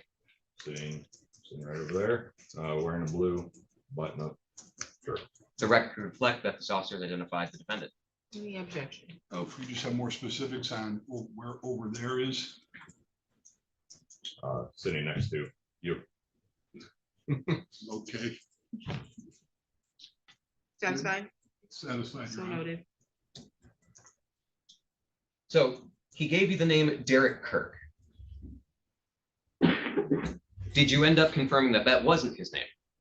Yes, I looked up Derek Kirk. I got a day and month, and then eventually a year.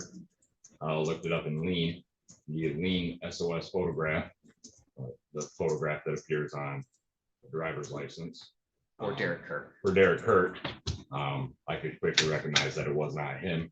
His height for Derek Kirk was like 5'9". The defendant is not 5'9" in height.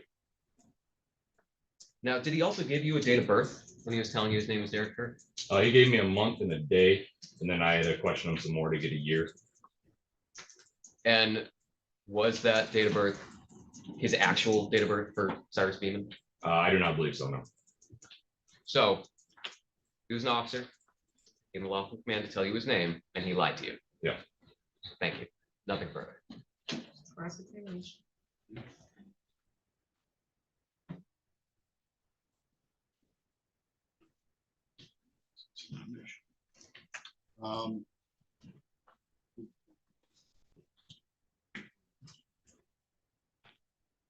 Actually, I don't think I have any questions here. Well, actually just one. At what point,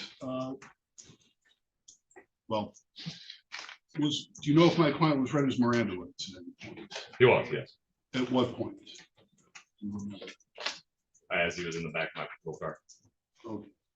When, immediately when you put him in back or sometime down the road after you started asking questions? No, it was before questions, but it was after I asked for his name.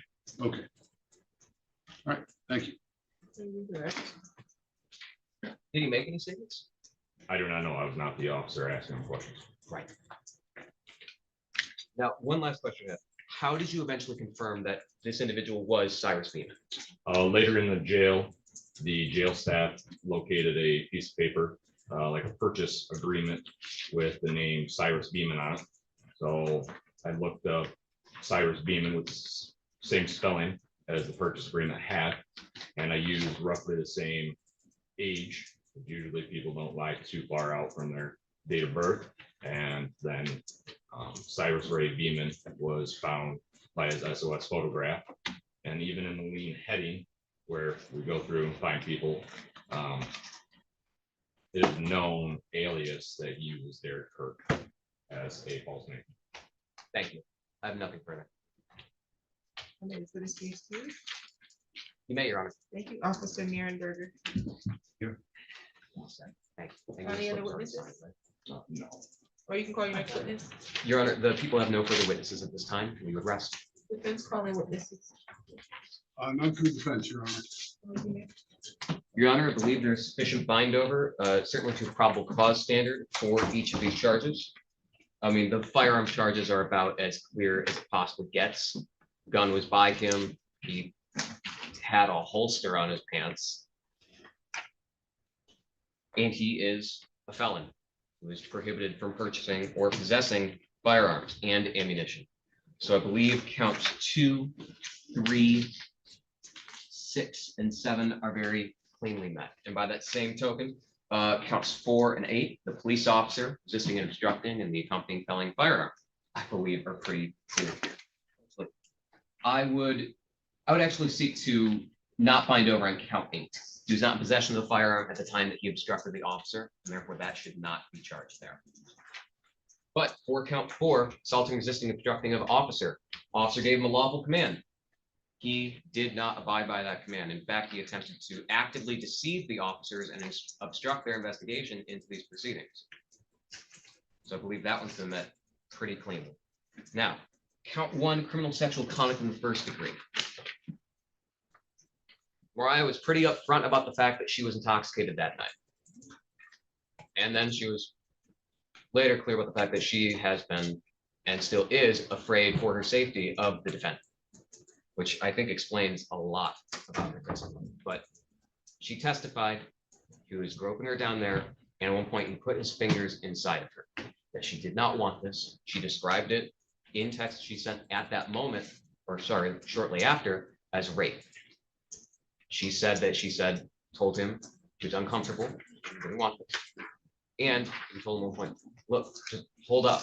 And he did not. Those are the, oh, and during the commission of this, he was armed with a weapon because this happened on the floor in front of the couch and the gun was right there. It was either on top of the couch or on the ground where they were right next to the couch. Easily able to be grabbed, easily within the arm's reach, and she knew that he had it because he showed it earlier. That counts as being armed for the CSC element. But then there is the other alternative theories, which is during commission of a felony, that being firearm possession by a prohibited person, ammunition possession by a prohibited person.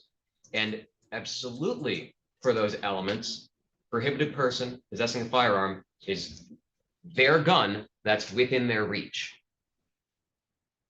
So no matter which way that is sliced, there is bind over here to a probable cause standard for the CSC first. I'd ask that you bind over on all but count 8. Okay, this is the first time that it asked for less and not more, so I just was a little thrown off. I know, but I was just making sure I was there. Okay. I realized reading through that it doesn't apply because the resisting was when the gun was already away from it. Appreciate it. Thank you. So, Your Honor, maybe I heard some things different than Mr. Pfeiffer did. I had some distractions. I apologize. I'm going with what I was best able to make. You don't need to apologize. I'm well aware that your client is spirited today and he needed your attention. If I get anything wrong here, you understand it's not deliberate. But couple of things. First, as to the CSC 1, because that's count 1. Ms. Brody was very clear. First of all, she said she was very drunk. There's a lot she doesn't remember about what happened that night. She doesn't even remember how her clothes and how her pants came off. She very clearly said that she told him to hold on, not no. I don't recall her saying that he continued to do it after she said hold on. As I recall, she said she told him to hold on. Then she went into the kitchen, and then she seemed to be unclear about things that happened after that. What's most important is credibility, Your Honor. Your Honor can certainly consider the credibility of witnesses as it relates to the probable cause to bind over, and she was not honest about who was there. The fact that this was her boyfriend, maybe she said she was concerned out of fear. I don't know. I mean, Your Honor can judge her demeanor for herself when she was talking about being afraid. And, you were saying that he's got a $100,000 cash surety bond and GPS tether. And she started laughing when you asked, does that does that satisfy you? And she starts laughing and didn't seem to be terribly afraid. But still, you can see how argumentative she was when we tried to get out of her who Malik was. He's a material witness to this case, considering that he was there and was drinking, and obviously has something that we could expect might be relevant, and for her to withhold that in light of the court about who he is and whether she knows him, I think should be considered strongly. That aside, we still don't think that there's enough evidence because she told him to hold on. She didn't tell him to stop. And again, I don't believe that the testimony was that he continued to do that. And the testimony was when she said, hold on, she went to the kitchen and then contacted somebody, presumably Malik.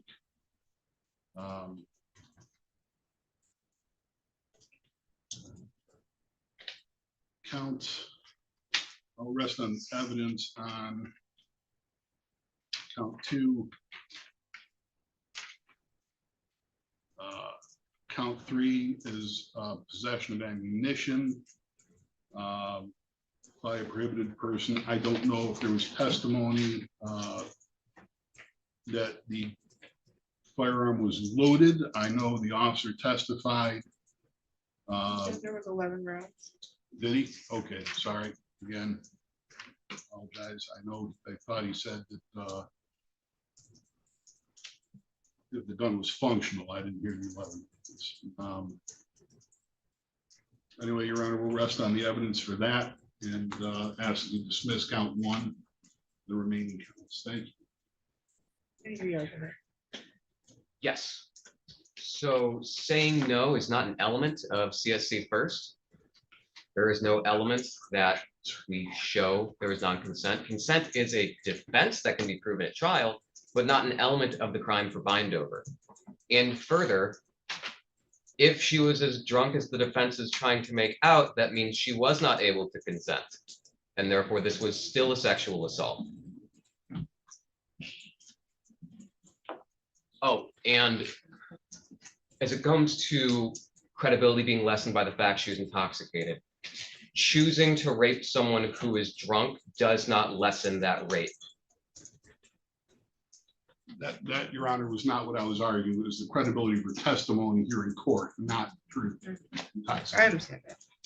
Okay, today was the date for you, your purposes, Mr. Beeman, scheduled for a preliminary examination. The burden is on the prosecutor to establish that they have sufficient probable cause that a felony was committed and sufficient probable cause to charge you with each felony. And so this is not a trial. They don't have to prove each element beyond a reasonable doubt. They only need to establish more than mere suspicion. And credibility is part of how they can do that. And I'm going to be very frank, I do have some credibility concerns. I think that goes without saying. And it's not because of the lack of memory, her memory, or Miss Mariah Brody's memory, because it's unequivocal that she was intoxicated and she had been drinking all day and wanted to continue to drink. She made that very clear. The issue that brings to question, for me at least, for her credibility is when she's not forthcoming with information. She's argumentative. Those, for me, are not signs that you are fearful for your safety, but those are signs that you don't really want to be questioned. And she was spending too much time, at my belief, trying to understand why we were asking questions, even after I told her it's not your job to understand why we're asking questions. It's your job to tell the truth and tell the whole truth. However, even in determining that I believe that there is some credibility issues, does that amount to enough that I don't believe that something took place that gave enough probable cause to believe that possibly a CSC 1 took place? Unfortunately, what I know unequivocally is that she's so drunk because she's been drinking all day that she doesn't remember what's going on, which, as stated by Mr. Pfeiffer, would still put you right back where you are here, because she would be incapacitated and doesn't have the ability to give consent to the actions. And I have to also take into consideration the statements that she made. Although, albeit I have concerns about how it went down, it makes no sense to me why, if it was my boyfriend, I would not be trying to protect his name. He should be here testifying for me. That's a credibility concern for me. If you were the person I reached out to for help, because I'm being raped, or allegedly being raped, and then I asked the question about, everyone is there, they're all leaving. Why are you there left with him? I don't know the nature of the relationship. It's not clear if she ever told him that he had to leave. No one has any answers as to how her pants got off of her. I specifically asked her about the firearm and if she had seen it or if it was used during this incident. That was not the case. She did see it. She said earlier when her boyfriend was there. Could that played a part in why maybe she could have done the things she did? I don't know. It could have been alcohol that caused her to do some of the things.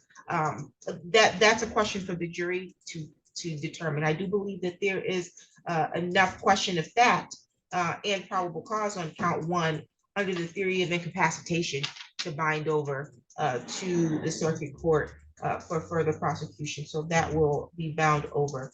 We also have the other testimony from officers regarding weapons. We have Officer Rincon and Officer Nierenberger. Is I said it correct? They testified to evidence or testimony evidence that supported counts 2 of weapons, firearm possession by prohibited person. We do have a certified record of judgment here, a sentence for the people, which would indicate that the defendant at the time was not eligible to carry a firearm or had not regained his eligibility. There was again testimony that he was fidgeting or fumbling around at an area where the officers later located a silver 9mm, I believe.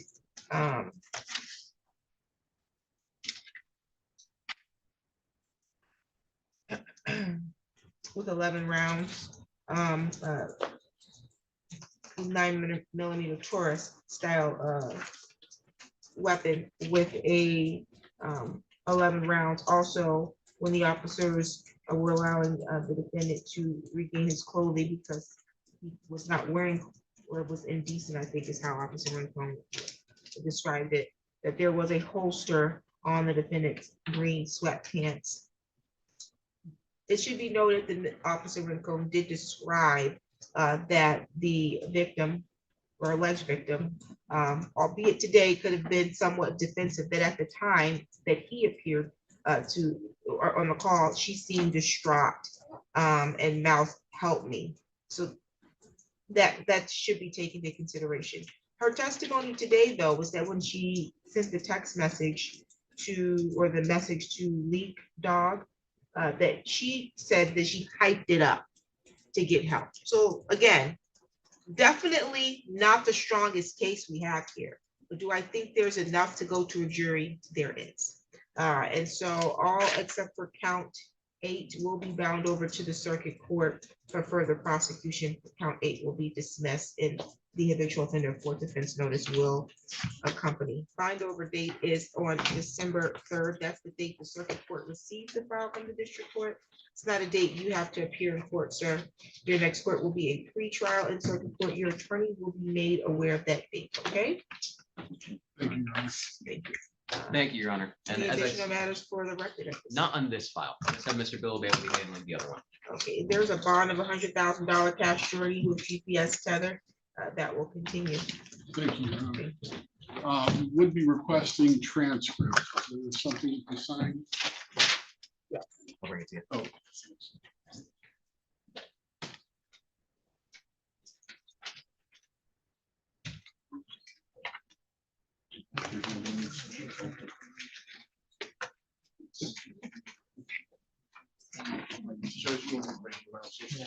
Sorry, he has one more example. Yeah. Oh, I'm sorry. Yeah, he's got the CCW. I'm assuming he wants to run that as well. Right. Well, we're gonna be asking for an adjournment. Prosecutor's gonna be objecting to that. Okay, can I give you, this, Mr. Piper? Okay, on the record, in the matter of the state of Michigan versus Cyrus Beeman, 23-03159. I'm sorry, before we do that, I've got a client that's been waiting patiently since 9:30. We're just gonna ask for an adjournment. I think it's gonna be a stipulated adjournment. Which case is this? Mr. McMiller. Oh, okay, Tavion McMiller. Does he have, I think it's the way the timeline, correct? I believe you already did. It's been adjourned once. Miss Zell is gonna be handling this now. And then further adjournment. We're not objecting. Yeah, there was a waiver. Who's asking for an adjournment? I thought it was defense asking for adjournment. The people had all of their witnesses here and ready to go today. We were ready to proceed, and defense asked for opportunity to seek to have an appointment made for the reviewing of evidence with the detective. That was my understanding. No, I thought you asked for the adjournment, and I said we gotta do that anyway. No, sir. I said all of our people were here and ready to go, and I asked you what you wanted to do. You asked. For adjournment. I apologize, Your Honor. Apparently there's miscommunication. You need to go over some evidence with the detective. I don't really need to. I was supposed to look at the photos. I had to make an appointment with the detective, and with all the other stuff, I just forgot to do it. So, I mean, if we can have another adjournment, I apologize. You can have another adjournment. That's up to your client. I mean. Sure. This time, Your Honor, the people would have to ask for one because we sent our witnesses away on this understanding that the defense would be asking for an adjournment. We'd be stipulating. No problem.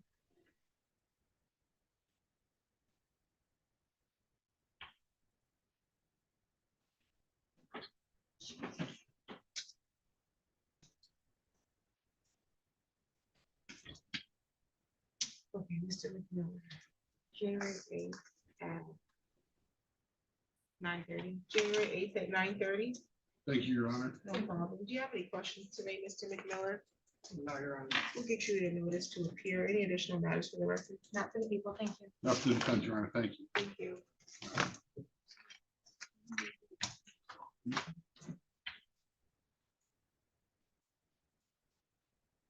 Demetrius Roberts is here. Yes, Your Honor. And it's my understanding we're running that one. Did we do Jason Walker? Jason Walker is gonna be represented by a need. That's supposed to be a waiver? It's supposed to be an adjournment. Defendant is filing for a substitution of attorney, and attorney Where's Blackman. Jason waiver at? That's Jason? Downstairs. He's not. Downstairs. Oh, okay, it's not highlighted on mine, okay. So he would have to be brought up, correct? Yes. Okay, and then, we did that one. So we got to run Roberts. Gaines, what are we doing with that? Gaines is gonna be a plea, Your Honor. Okay, all right, so, back on the record on this one, you said you're requesting, someone's requesting an adjournment on this and someone's objecting. Yes, we're requesting an adjournment, Your Honor, on my client's case ending 3159. One of the issues we have here is the initial justification for the stop. We tried doing some research into that. We need to do some more. Apparently, the convenience store where this the clerk who was employed there, that was the impetus for the stop in this case, is no longer there. The place is burned down. I had my investigator look into it, which is how we know that. So we're seeking another adjournment so we can continue to do some more investigation. I understand, and the reason we want to do it here is because the issue here is the stop and the justification for the stop, which is why we wanted to address it in the exam. We're asking for no. And the people are objecting? Yes, Your Honor. I don't think this matter is necessarily dispositive as far as the question of whether, as far as the preliminary exam is concerned, we have our people here. This is the first time I'm hearing of this adjournment. We have our police officers here and they're ready to proceed. And so for those reasons, Your Honor, I believe if it's further investigation, depending on the nature of the stop, I understand the defense position, but I don't see that is necessarily a material issue as far as the exam is concerned. I don't know exactly what they're alleging about the stop and how. They're saying they want to know if it was justified, if it was a legal stop. Is that accurate? That's correct, Your Honor. Again, Your Honor, When he's being charged with carrying concealed weapon? that is correct, possession, of a taser. Taser. And I'm assuming, I don't know anything about the case, obviously, I'm assuming that this was recovered during a traffic stop? Correct. Okay. All these items were found within the vehicle, Your Honor. Okay, so theoretically, if the traffic stop was unlawful, the case would be dismissed and examined, correct? Is that what we're trying to figure out? Correct, Your Honor, or at the very least, be able to make the transcript and have a record to file motions on that issue. At the later point? Correct. And the issue is the store, there's some surveillance cameras or something? No, Is this from 2023? Correct. And if this gets reset, it's gonna be in 2026. Understand, Your Honor. My client understands that. I think my client has been sentenced in another case, correct? So you're not getting released. So it's not going to prejudice him as far as that's concerned. Well, prejudice, he failed to appear for 2 years. He did that to himself. Understand. Yeah. So. I'll grant the request. I don't have a problem with it. The witnesses are officers, correct? That is correct, Your Honor. January 8th at 9:30. Am I anticipating a motion or just you want this information in preparation of the exam? Well, we want the information in preparation for exam, and of course, depending on what happens at exam. Sounds good. Any additional matters for the record? No, Your Honor. Not from the defense, Your Honor. Thank you. Thank you, Your Honor. Thank you, Your Honor. Thank you. We can bring up Gaines.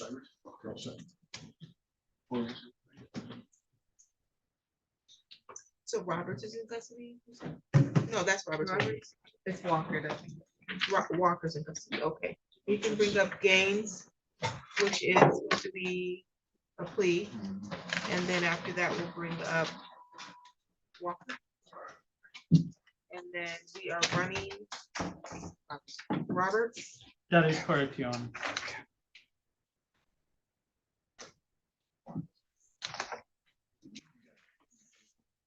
And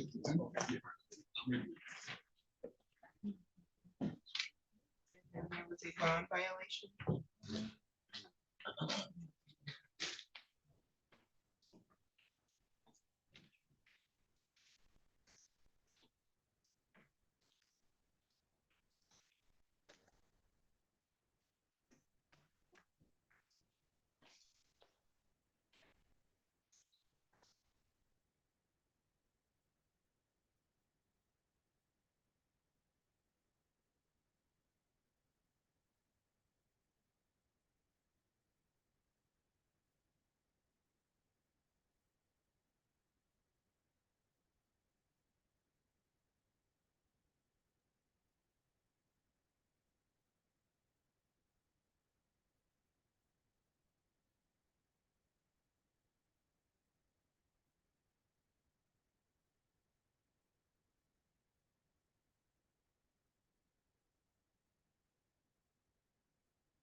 On the record in the matter of the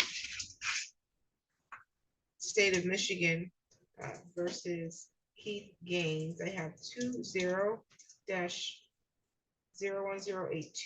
22-00438, and then I have 25-03362 against it. Thank you, Your Honor. Emily Aswell on behalf of the people requesting a practice pursuant to MCR 8.120 with Jeffrey Bilibay as my supervising attorney. Commissioner Gansey.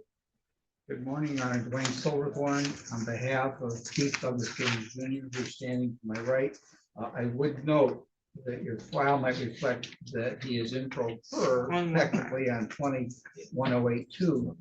I believe that was an administrative error or an oversight in our office when we got the new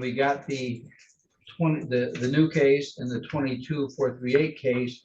I don't see any reason why we wouldn't have taken the 20-1082 case, as he was formerly a client of ours in that case. So although there's not an appearance there, I am orally indicating that I'll be handling that case also. Yeah, I do see there was a motion to withdraw from council, and then it looks like earlier this month he was rearranged on that one. So I don't know if your office will be representing him on that file.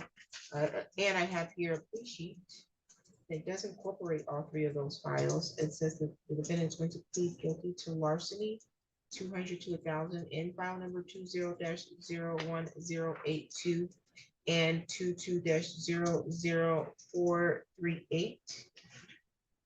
It says that people will dismiss file number 25-03362 with restitution of all three files to be paid. That's correct? That's correct, Your Honor. That is correct, Your Honor. You want to accept that offer? Yes, Your Honor. Raise your right hand. Do you solemnly swear or affirm the testimony you're going to give is the truth and the whole truth under the penalty of perjury? Yes, Your Honor. You can put your hand down. I have here an advice of rights and plea information sheet. It has a second page with a signature. Is that your signature? Yes, Your Honor. Okay, and you understand the rights that's listed here? Yes, Your Honor. And you understand that you would have to give up each of these rights if you wanted to accept the offer to plead guilty to larceny, 200 to 1,000 in those two files? Yes, Your Honor. Okay, so that means you give up your right to the presumption that you're innocent. You're innocent until proven guilty. You have the right to require the prosecutor to prove your guilt in each of these files by taking them to trial and require them to prove each element of the charges beyond a reasonable doubt. You understand that? Yes, Your Honor. You also have the right to remain silent at any trial and not have silence be used against you. You can waive silence at trial and testify on your own behalf. You have the right to see, hear, or question any witness called to testify against you. And you have the right to present evidence at trial that you believe show defenses to these charges. Do you understand that? Yes, Your Honor. And you're willing to give up all of those rights? Yes, Your Honor. Anyone threatening you to do that? No, Your Honor. Any promises extended to you if you plead guilty today? No promises? No. Are you on probation or on parole? No, Your Honor. You understand that by pleading guilty, it could result in a conviction that you may need to put on a future job application, or you may need to report these convictions to your current employer. Yes, Your Honor. It also could have impact on immigration status or travel that you may want to take in the future. So you may want to go travel to a certain region or area of the world, and they could deny you entry into their country because of a conviction. You understand that? Yes, Your Honor. Okay. As to the larceny in file number 20-01082, that's larceny 200 to 1,000. How do you plead? Guilty. As to the file number 22-00438, larceny 200 to 1,000. How do you plead? Guilty. Something that you believe you're guilty of those? Yes, Your Honor. Factual basis, counsel. Yes, Your Honor. I'll start with 1082. Sir, I'm going to take you back to March 22nd, 2020. That was like the start of and heart of the COVID period of time. Were you at 525 Philly Street? Yes. Okay, is that in the city of Lansing? Yes. County of Dane, State of Michigan? Yes. Okay, and located there, is there a Bornor Restoration Construction Company? Yes. And at that time, but you were not an employee there, is that correct? Correct. And did you take, I won't list everything, but did you take, among other things, a Troy-built snow blower? Yes. Did you take a red industrial generator? Yes. And did you also take various hand tools? Yes. Okay. Would you agree that they're worth at least $200? Yes. Would you agree that you had no permission to take those items? Yes. And would you also finally agree that you intended to permanently deprive Bornor of those? You weren't, in other words, you weren't going to pay for them or bring them back, correct? Yes. I think that's sufficient on that case, Your Honor. Thank you. Any questions from the prosecutor? No, Your Honor, the people are satisfied. Okay, I will now move to 22-438 FY. I'm going to take you back to now February 2nd, 2022. Were you on that date located, were you at 2900 North Martin Luther King Boulevard, City of Lansing County, State of Michigan? Yes. Okay, and at that time, did you take something from the CSX building? Yes. In fact, the complaint says that you stole a steel leaf blower. In fact, there were 2 steel leaf blowers that you took. Is that correct? No, I only took one. Well, you only took, okay, well, we'll conform. Would you agree that you had no permission to take the leaf blower? Yes. Would you also agree that you intended to permanently deprive the owner of that leaf blower? Yes. And would you also agree that that item also was greater than $200 in value? Yes. Any questions from the prosecution? No, Your Honor. I find your factual basis on both to be sufficient. I'll accept your plea. I find your plea to be voluntarily and intelligently made. These matters are going to be set for sentencing. Is he being held on anything other than these? Not in this county. I was going to address that on bond though, on a request for bond. Okay, so there is a sentencing date of January 8th at 9 a.m. He does need to meet with our probation department so they can provide the court with a recommendation about how he should be sentenced. He said he's not going to be in our county. Where he's currently, he indicates to me he has 9 more days to serve on a sentence in a child support matter out of this county. He also has a hold from Clinton County on a, I'm not sure if it's the use of analog or possession. I would guess it's a possession of analog case out of Clinton County.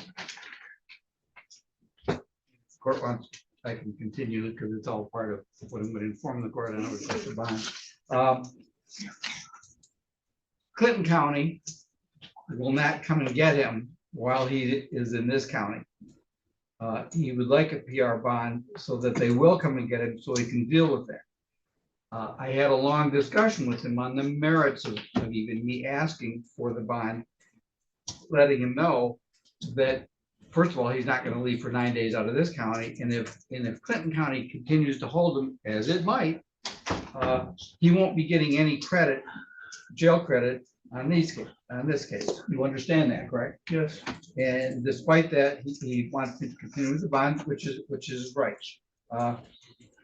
I would say that he has substantial restitution. It's far more significantly in value than would be evidenced by the 3 to 2 1-year misdemeanors of this nature. He wants to start working or doing something to get a job so he can start doing that.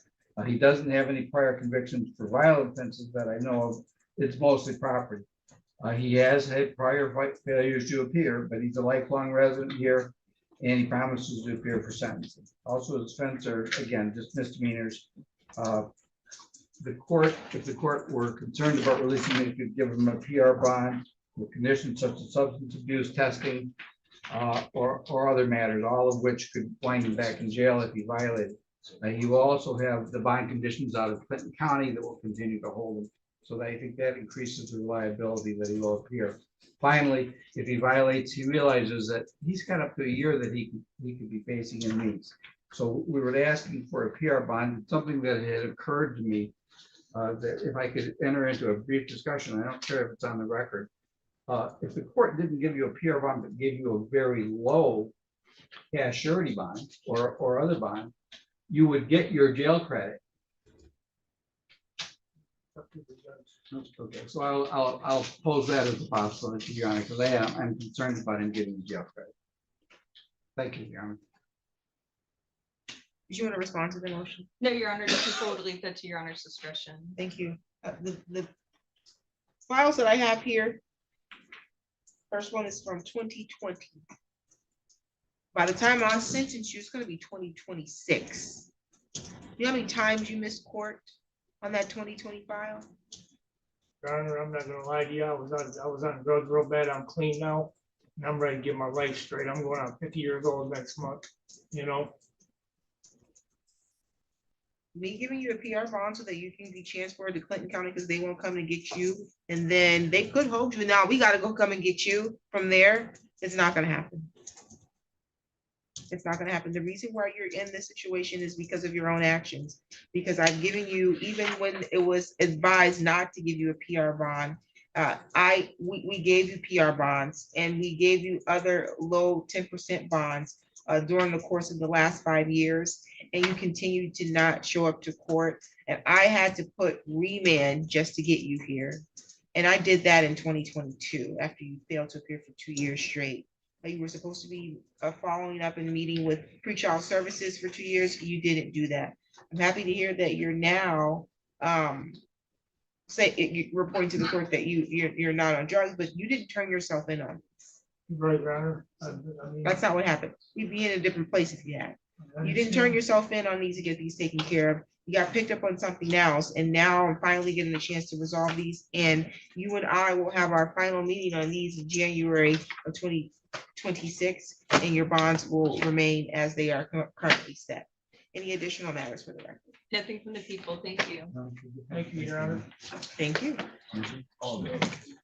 Okay, so we have Walker and then Roberts. Is that what we have? That is correct, Your Honor. And we're running Roberts. okay. Walker is an adjournment. Can I have a moment to chat with the victim for this case, Your Honor? Just For Roberts? victim for this Gaines case. Okay. She's here. Just 1 minute, Your Honor. Thank you. And then do you know how many witnesses is for Roberts? For one, just one, Your Honor. There's also a PA 53 along with that. Same witness? Same witness.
Yes, Your Honor. On the record in the matter of the state of Michigan versus Demetrius Roberts, and this is 25-03376, appearance, please. Jeffrey Billabé on behalf of the people, Your Honor. Under Jeffrey Kaplan, P 74943, on behalf of the defendant who's standing to my right. Okay, today was the date scheduled for preliminary examination. This is for assault with intent to do great bodily harm.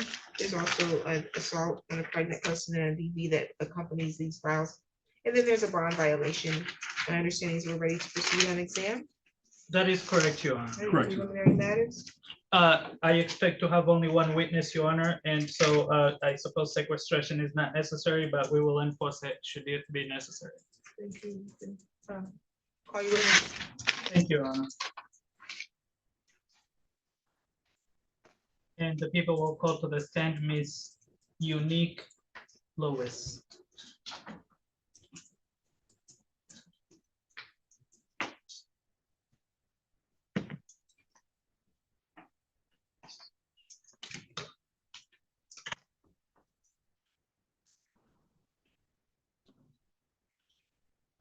You raise your right hand. Do you solemnly swear or affirm the testimony you're going to give is the truth and the whole truth under penalty of perjury? Yes. You can have a seat. So there is a microphone in front of you. The lady behind you, my court recorder must take down everything being stated in the courtroom. So we do need your responses to be loud and clear, and we need them to be verbal. So you can't do head nods, head shakes, or mm-hms, uh-huhs, because we can't write that into the record accurately, okay? Yes. If there's an objection from either of the attorneys, you will stop talking so that I can make a ruling on that objection. I would have to use the rules of evidence to determine whether or not your answer can come in, and then I will let you know if you can give that answer, okay? Yes. Lastly, if you don't hear or understand a question, you can just let us know and we'll try to repeat or rephrase the question for you. If you can state your first and last name and then spell both. Unique Lewis, UNIQUELEWIS. You can proceed, counsel. Thank you, Your Honor. Ms. Lewis, how do you know Demetrius Roberts? We were in a relationship. Okay, and you were in a relationship, like a dating relationship? Yes. And how long for? A year. A year. And do you have any children in common? No. Okay. So I want to take your attention to the events that happened on November 6, 2025. Do you remember that day? Yes. Were you with the defendant on that day? Yes. And where were you when you were with them? I know you were in different places, so let's start with the first place you were with them. Breakfast. Okay, breakfast, and where was that? Somewhere off of Grand River. Okay, and what were you guys doing? I assume eating breakfast, but if you could tell us. We were going to go get breakfast, dining and eat breakfast. Okay, and did something happen? Yes. And what did happen? We got into an argument at the breakfast at the diner. Okay, and what was the argument about? I had told him the night before that I took a pregnancy test and it came back positive. Okay, and how did he react to that? He just questioned me about whether or not it could be his. Okay, and what happened next? After breakfast, we both were irritated and we left and got in the car. Okay, was this in the same car or separate cars? Same car. Okay, and you were pregnant at this time? Yes. Okay, what happened in the car? Who was driving? The defendant was driving. Okay, Mr. Roberts. Yes. Okay, and what happened in the car? We were arguing at first. Okay. And did this argument turn to be physical? Yes. And okay, when you say physical, what happened? Did he hit you, touch you? What explained physicality? Snatching my wig off of my head, pointing his fingers in my face. Okay. And what else did he do? The car got stopped. We both got out. I got out because at the moment I was scared. He walked to the side of the car where I was standing on the road and shoved my wig back into more so into my chest. It wasn't hard. It was more so just get your wig. And we both proceeded to get back in the car. Okay.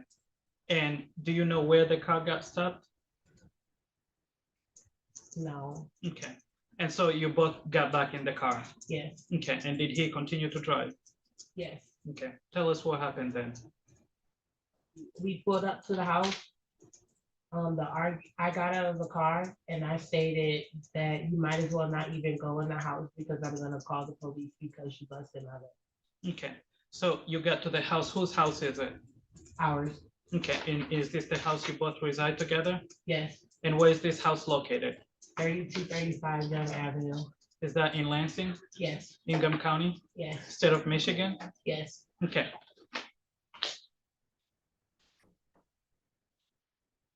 And so you said, do not go in the car because your lip is already busted.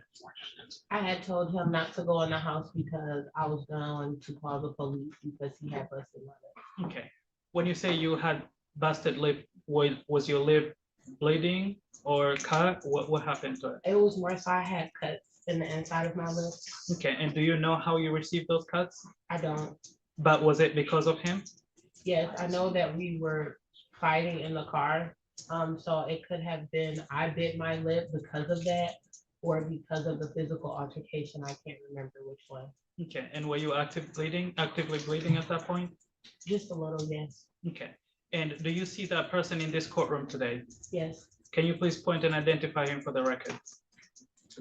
Or point an item of clothing he's wearing? A black button-up t-shirt. Okay, and does he have dreads or white hair? He has dreads. Okay, Your Honor, may the record reflect this witness has identified the defendant in this case? No objection, Your Honor. So noted.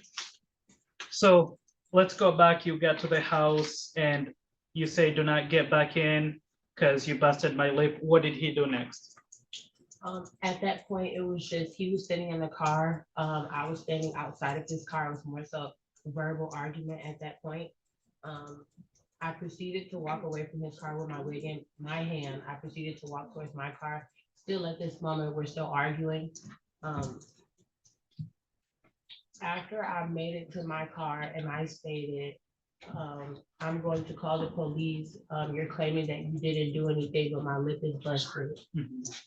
The defendant then charged from out of his car and came to my car, the driver's side. And that's where we got into a physical altercation. Okay. And at that point, you told him you were going to call the police. Is that correct? Yes. And he charged towards you? Yes. Okay. And were you already at your car or were you almost at your car? I was actually standing I had made it to open my car door. So I was standing in my car door. Okay, and what did he do? He came towards me. He stated that I was trying to set him up. And he was trying to grab my phone to stop me from calling the police on him. And then that's when the physical altercation happened as I was still standing in my car. Okay, tell us a little bit about that physical altercation. What did he do? He was the main cause was trying to get at my phone to stop me from calling the police. And how did he do that? More so of reaching around me. Where exactly did he reach around you? I was faced towards the seat of the car. Okay. So I was kind of like hunched over, bent over towards the car. So he was reaching over me, reaching under me, trying to get a hold of my phone. Okay. And what else did he do? All I remember is me being bit on the side of my face. Not too much to where I started bleeding. Okay. But enough to where I could feel teeth on my face. Okay. And then afterwards, I remember feeling fingers around my neck, but like I said, I was from the back because I was facing towards my seat. Okay. And so you felt fingers around your neck? Yes. And was he behind you as he grabbed you? Yes. Okay. And was he squeezing your neck? I can't really remember. Okay. Did you feel like you could not breathe? In that moment, yes. Okay. As a result of him having his hands on your neck? Yes. Okay. And what did you say to him? I asked him to let me go. I was screaming for him to let me go. At that moment, I did grab a hold of him, maybe his shirt, and told him to let me go. And he asked me to let him go. I said, if you let me go, I'll let you go. Okay. How long did you feel like you couldn't breathe? Couldn't have been no more than maybe 10 seconds. Okay. And was he saying anything at this time? Nothing besides just give me your phone. That's all I can remember. Okay. And did he say anything about your phone? Because you told him you were going to call 911, is that correct? Yes. And did he say anything about trying to reach for your phone? Yes. What did he say? He just kept repeating, give me your phone, give me your phone. You're not calling the police. Okay.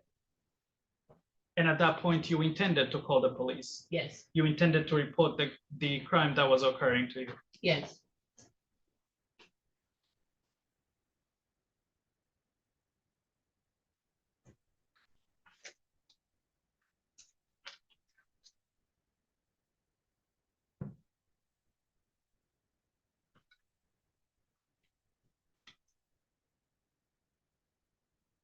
Now, you stated earlier that you could feel teeth on your face.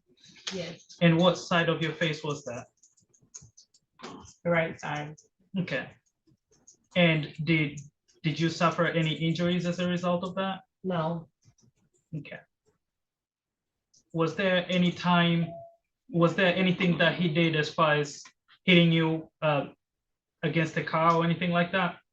no, Okay.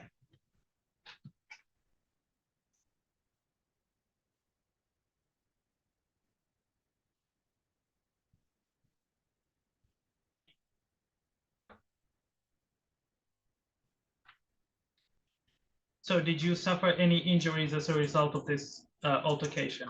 no, So apart, you say that your lip was bleeding, is that correct? yes. Did you have marks around your neck or anything like that? I had a scratch. Okay. Did you have any other scratches or skin breaking as a result of this anywhere No. else? No,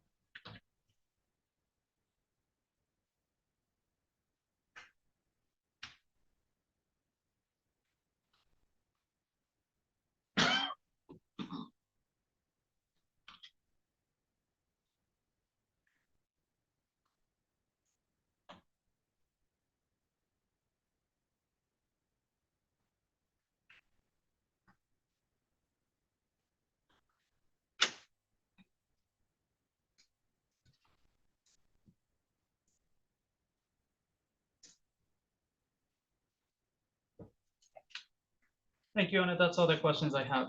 Question on the PA-52, please. I'm sorry, Your Honor. Are we questioning her on the PA-53 at all? Oh, I thought usually, I guess different judges do different things, Your Honor. So We can do it afterward. I don't have a problem with that. I can do it now if Your Honor prefers. Would save having to recall her. if Yeah, she that's- testified in the PA. Okay. Now, Ms. Lewis, after this incident occurred, there was, to your knowledge, a PA-53 that was set on place? yes, And this was set on November 6, 2025, is that correct? yes, And part of this PA-53 is that he cannot be anywhere where you live, work, or go to school, is that correct? yes, And I want to take your attention to the events that happened on November 11, 2025. Do you remember that day? yes, Did you get a call from JSG telling you anything about violation of that order? yes, I would object to hearsay. You are under Michigan Rules of Evidence 1101. This is a probation, term of probation violation, so the rules of evidence do not apply. So did you receive a call from JSG telling you received that? Did you receive a call about violation of that bond? yes. And what was what did they tell you? They told me that he had rode past the house at 9:30. Okay. And your house is, where is it located? 3235 Young Avenue. Okay, is that in Lansing? Yes, Ingham County, yes, state of Michigan? yes, And this happened on 11/11/25, right? yes, Now, is this, at that point, was this the only person you were in a relationship with? yes, In other words, there's 8 billion people in the world, and there was only one person who had a court order not to be within 2,000 meters of where you live. Is that correct? yes, That means if anyone violated that order, it would be anybody else but him. yes, So there's no question, based on those facts, that it was defendant who drove by your house on that day. Is that correct? yes. Thank you, Anna. That's all the questions I have. Thank you, Your Honor. Good afternoon, Ms. Lewis. So you said that on direct examination that you had were in a dating relationship with my client. Yes, And that had been for about a year, correct? yes, Okay. Had you been living together for that entire time? yes, Okay.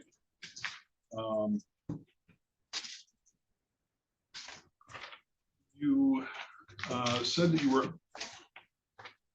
had informed him that you took a pregnancy test, right? yes, And you began arguing about that, correct? yes, And that occurred in the restaurant, the diner. yes, Okay.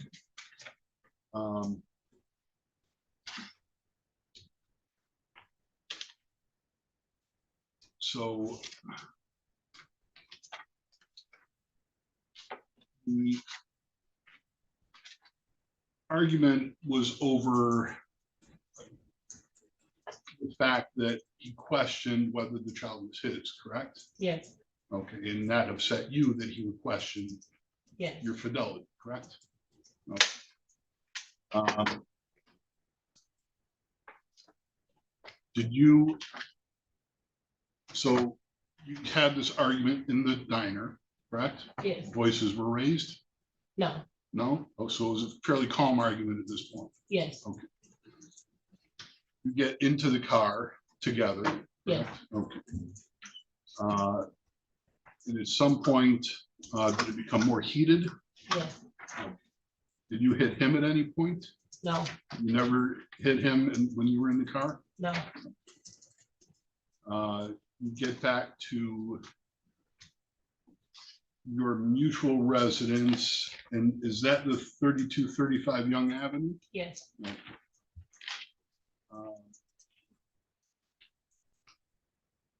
At that point, you had gotten out of the car and he stayed in the car, correct? yes, Okay, initial. yes,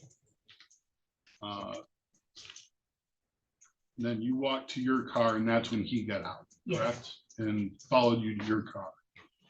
Did you strike him at any point while you were standing at your car? no,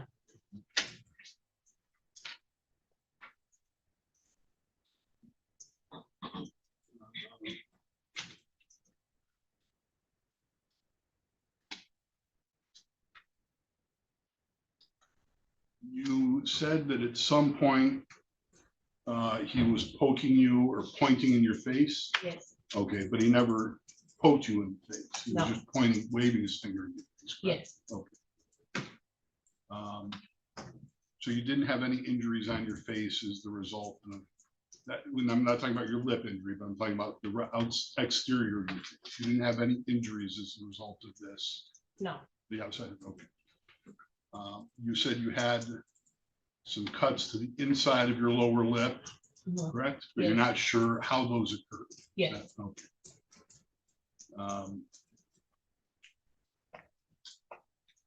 And then. All right. So you said you leaned into your car then, into the front seat, yes, and you felt him put his hand around you. yes, Do you remember which hand it would have been? no, Okay. He's behind you at this point, Yes. correct? Okay, so you can't see what he's doing, you just felt it? yes, Um,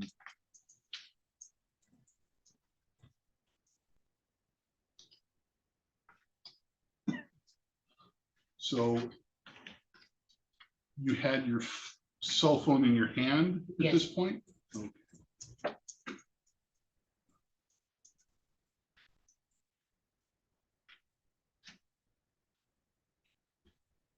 And you were screaming, correct? yes, Okay. Loudly? yes, Top of your voice loud or? yes, Okay. And you were doing that, were you screaming for help or just screaming loudly? I was screaming for him to let me go and for any of my neighbors to hear me to come and help. Okay. And I just want to be clear, I know it seems trivial, but were you screaming, help me, or were you just screaming and hoping somebody would hear? Screaming, hoping somebody would hear. Okay.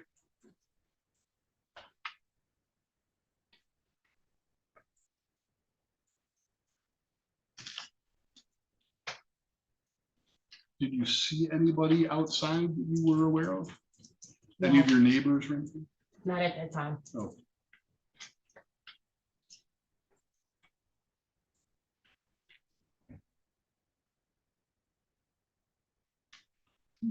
That's all I have, Your Honor. Thank you. Just briefly, Your Honor. Ms. Lewis, prior to getting in the car where all this altercation occurred, was your lip bleeding? Yes, Let me ask this. Is it possible that your lip could have been bleeding from any other incident apart from the one you involved with defendant? no, So in some way, he's the cause for that. Yes. Thank you, Your Honor. That's all the questions I have. May this witness be excused? Yes, Your Honor. Thank you, Ms. Lewis. You may be excused. Any other witnesses No, Your Honor, the people rest. to make the argument? I'm sorry, is defense calling witnesses? None for the defense, Your Honor. Who do you make the argument? Actually, you know what? As far as the CA 53, since we were doing that together, Okay, you have witness for the P 53. correct. Do you want to testify? I'm gonna be quite frank, after the testimony, I looked and see what the P 53 was, since he allegedly drove through the area, that there was no phone call, so I'll withdraw that. Thank you. Argument, Your Honor? Yes. Your Honor, at this time, the people would move to have defendant bound over on count 1 as shown here.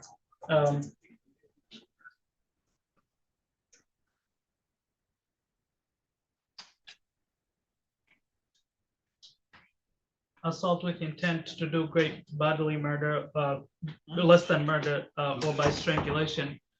Defendant and victim testified that they've been dating for a year, and on the date of the incident, there was an argument that occurred because defendant was not happy that the victim was pregnant.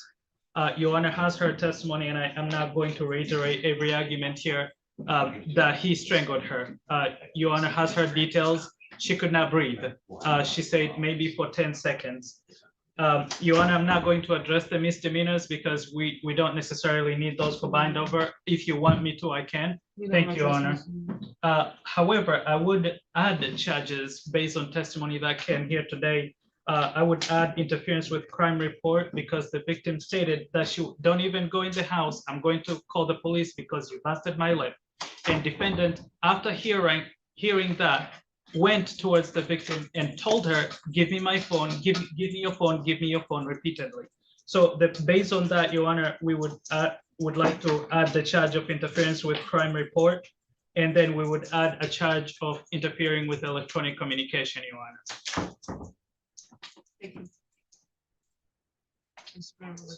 Interfering with crime report and electronic communication interference. Yes, Your Honor. Any further argument?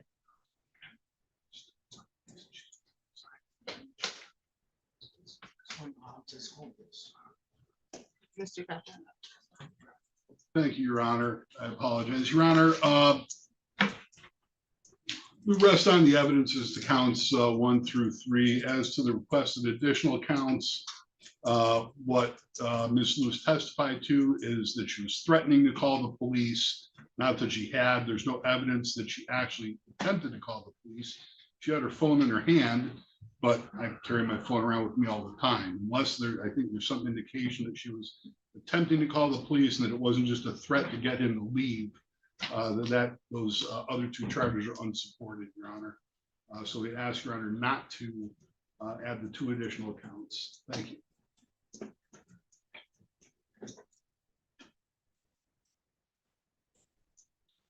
Mr. Middlebury. Yes, Your Honor. First of all, she wasn't going to be able to call the police because he was stopping her. And he made it very clear throughout the entire altercation, give me your phone, don't call the police. He made it clear that he is going to take her phone because she's calling the police. And those were his words as she testified here today. So obviously she was not going to be able to because he was interfering with that, Your Honor. Today was a date scheduled for preliminary examination. The burden again is on the prosecution, Mr. Roberts, to establish sufficient probable cause that a felony was committed and insufficient probable cause to charge you as the person who committed the felony. This is not a trial. They don't have to prove each element beyond a reasonable doubt. It's a very low burden here. It's just more than mere suspicion that the actual actions took place. Again, as I indicated, I'm going to dismiss the bond violations because I understand, based on reading of the report and the testimony, that there was an instance or instances, I think, where you allegedly or drove past through the neighborhood where she lives in or within the zone of the exclusion zone, in that she was notified, but that she reported that there was no attempts to communicate or contact her. So I'm going to assume that that was in the area. but not with the intent to make contact. So that will be dismissed. Now, as to the felonies in your complaint, count one is assault with intent to do great bodily harm, less than murder or by strangulation. I had testimony today from a Unique Lewis, who described herself to be someone who was at some point in a dating relationship with the person she identified in court today as Mr. Demetrius Roberts. She stated that on or about November 6, 2025, at the area of 3235 Young Avenue, which is in the city of Lansing, Ingham County, state of Michigan, that an assault allegedly took place. She said earlier that day they had gone to breakfast, and that she had mentioned to this person that she's in a dating relationship with, and that it later determined that they lived with each other, that she had taken a pregnancy test and that it was positive, and that somehow or another prompts an argument or assault, an argument in which she alleged an assault took place, and that she was questioned by the defendant about whether or not the kid or the pregnancy was his. She said that the argument that they both were frustrated or upset, they leave the restaurant. The argument or altercation continues, in that he snatched the wig off her head and was putting his hands in her face. On the way home or in the vehicle, there was an altercation of some sort that took place. And she said as a result, her lip was busted, but she could not really describe how it was that her lip got busted. Maybe she said it was from biting her lip when they were arguing, or it could have been from the physical altercation. She says she's unclear. She just recognized that her lip was bleeding on the inside, and that she stated that she told the defendant not to enter the home because she was going to call the police. That he immediately charged towards her and tried to grab her phone to stop her from calling the police. She said she did notice at some point that he bit the side of her face, and that she felt fingers around her neck from the back. That there was a period of about 10 seconds where she said that her neck was strangled, and she couldn't breathe for about 10 seconds. But that she could repeatedly hear the defendant saying, "Give me your phone." Based on her testimony, that people are asking to add additional counts, one count being interference with a crime report and the other electronic communication interference. As to the elements for assault with intent to do great bodily harm, less than murder or by strangulation, I think her testimony, which I found to be credible, was more than sufficient to sustain probable cause as to count one. So that will be bound over to the circuit court. Count two and count three are misdemeanors, so we do not need to address those. Those will accompany those counts. The people that are looking to add interference, count four, that is, of interference with a crime report, and then count these rights. Yes, count four and then count five would be electronic communications interference. The defense is arguing that there just is insufficient evidence to support those because there was no attempt to make contact with law enforcement, but only when he received his threats. Well, that sounds like it's a question of fact. She testified clearly in court that she told him not to even enter the apartment because she was going to call the police, and that as a result of that statement, he immediately charged towards her and made an attempt physically to try to take her phone, and then verbally, she said in repetition, telling her, demanding the phone from her. So her actions, based on her statements, don't appear to believe the court to believe that it was just she was just merely threatening, that she looked like she was going to take a course of action towards that. And even if the court had questions about whether or not it doesn't sound like the way the events went forward, that there was much time to even ascertain if it was just a threat because she said he immediately charged towards her, assaulting her, biting her, and trying to get the phone out of her, preventing her from calling the police. The court is satisfied that there's sufficient testimony to support probable cause to add counts 4 and 5 as requested by the people. So all counts will be bound over to the circuit court for a bind over date of December 3rd. That's the date the circuit court will receive the file from the district court. It's not a date that you need to appear in court, okay? Do you have a question, sir? She just asked. Yeah, you have a question for the court, not for your lawyer. Any questions for your lawyer, you can ask later in private, but do you have a question for the court? If she had my phone, that's the only reason I went to look at my phone. She snatched my phone, went to her car. Oh, I mean, what do you mean? You're not asking a question, you're telling your facts that we don't want you talking about. Okay, all right. So, And it's my house. but we understand that's not an issue. We're talking in the hallway just a moment. I'm sorry. I'm sorry, y'all.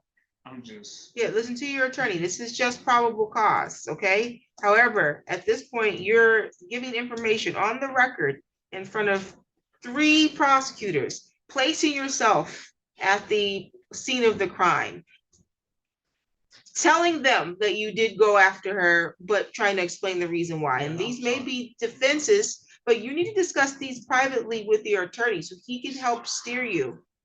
So that you don't say something that can be used against you, okay, sir? All right, bond as set will continue. Any additional matters for the record? No, Your Honor. Not from the defense, Your Honor. Thank you.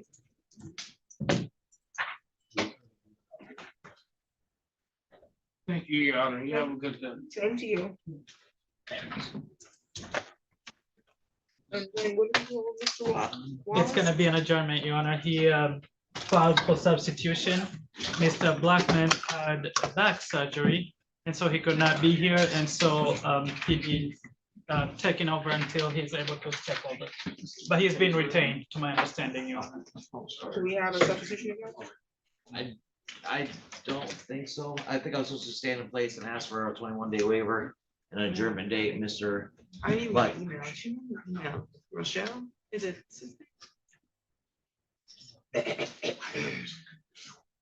As far as the people are concerned, Your Honor, we have not received an appearance with our office.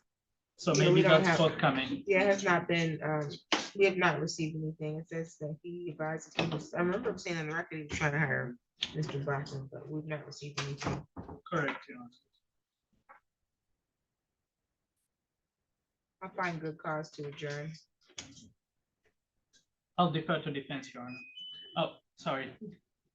Nope, I didn't say anything. No worries. Good cause to adjourn, because his attorney appears to be on some medical leave or some sort. And that's what's tying up the paperwork. We'll get this reset. Is it his office? I'm sure, or maybe your office can help facilitate reaching out to his office and getting permission for your attorney to sign a substitution to get to us. And that way, they'll know you all can be off the hook for this. The other thing is we're gonna give a new date in her office. His office would need to tell us if this date works for him. I don't know how long he needs for recovery. I would ask, maybe just set it and I'll relay the message. to That's Mr. what I'm Freeman. gonna- I don't know if Ms. Freeman, and Mr. Blackman already had a conversation. But Mr. Freeman indicated to me that he knows Mr. Blackman's taking over something about a surgery or something. So Mr. Blackman knows more, or Mr. Freeman knows more than I do. January 9th at 8:30. January 9th at 8:30.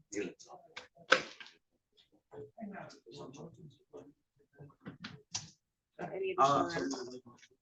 Nothing from the people, Your Honor.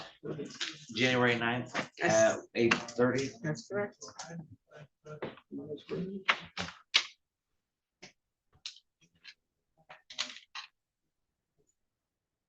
So we have. Thank you. Thank you, Your Honor.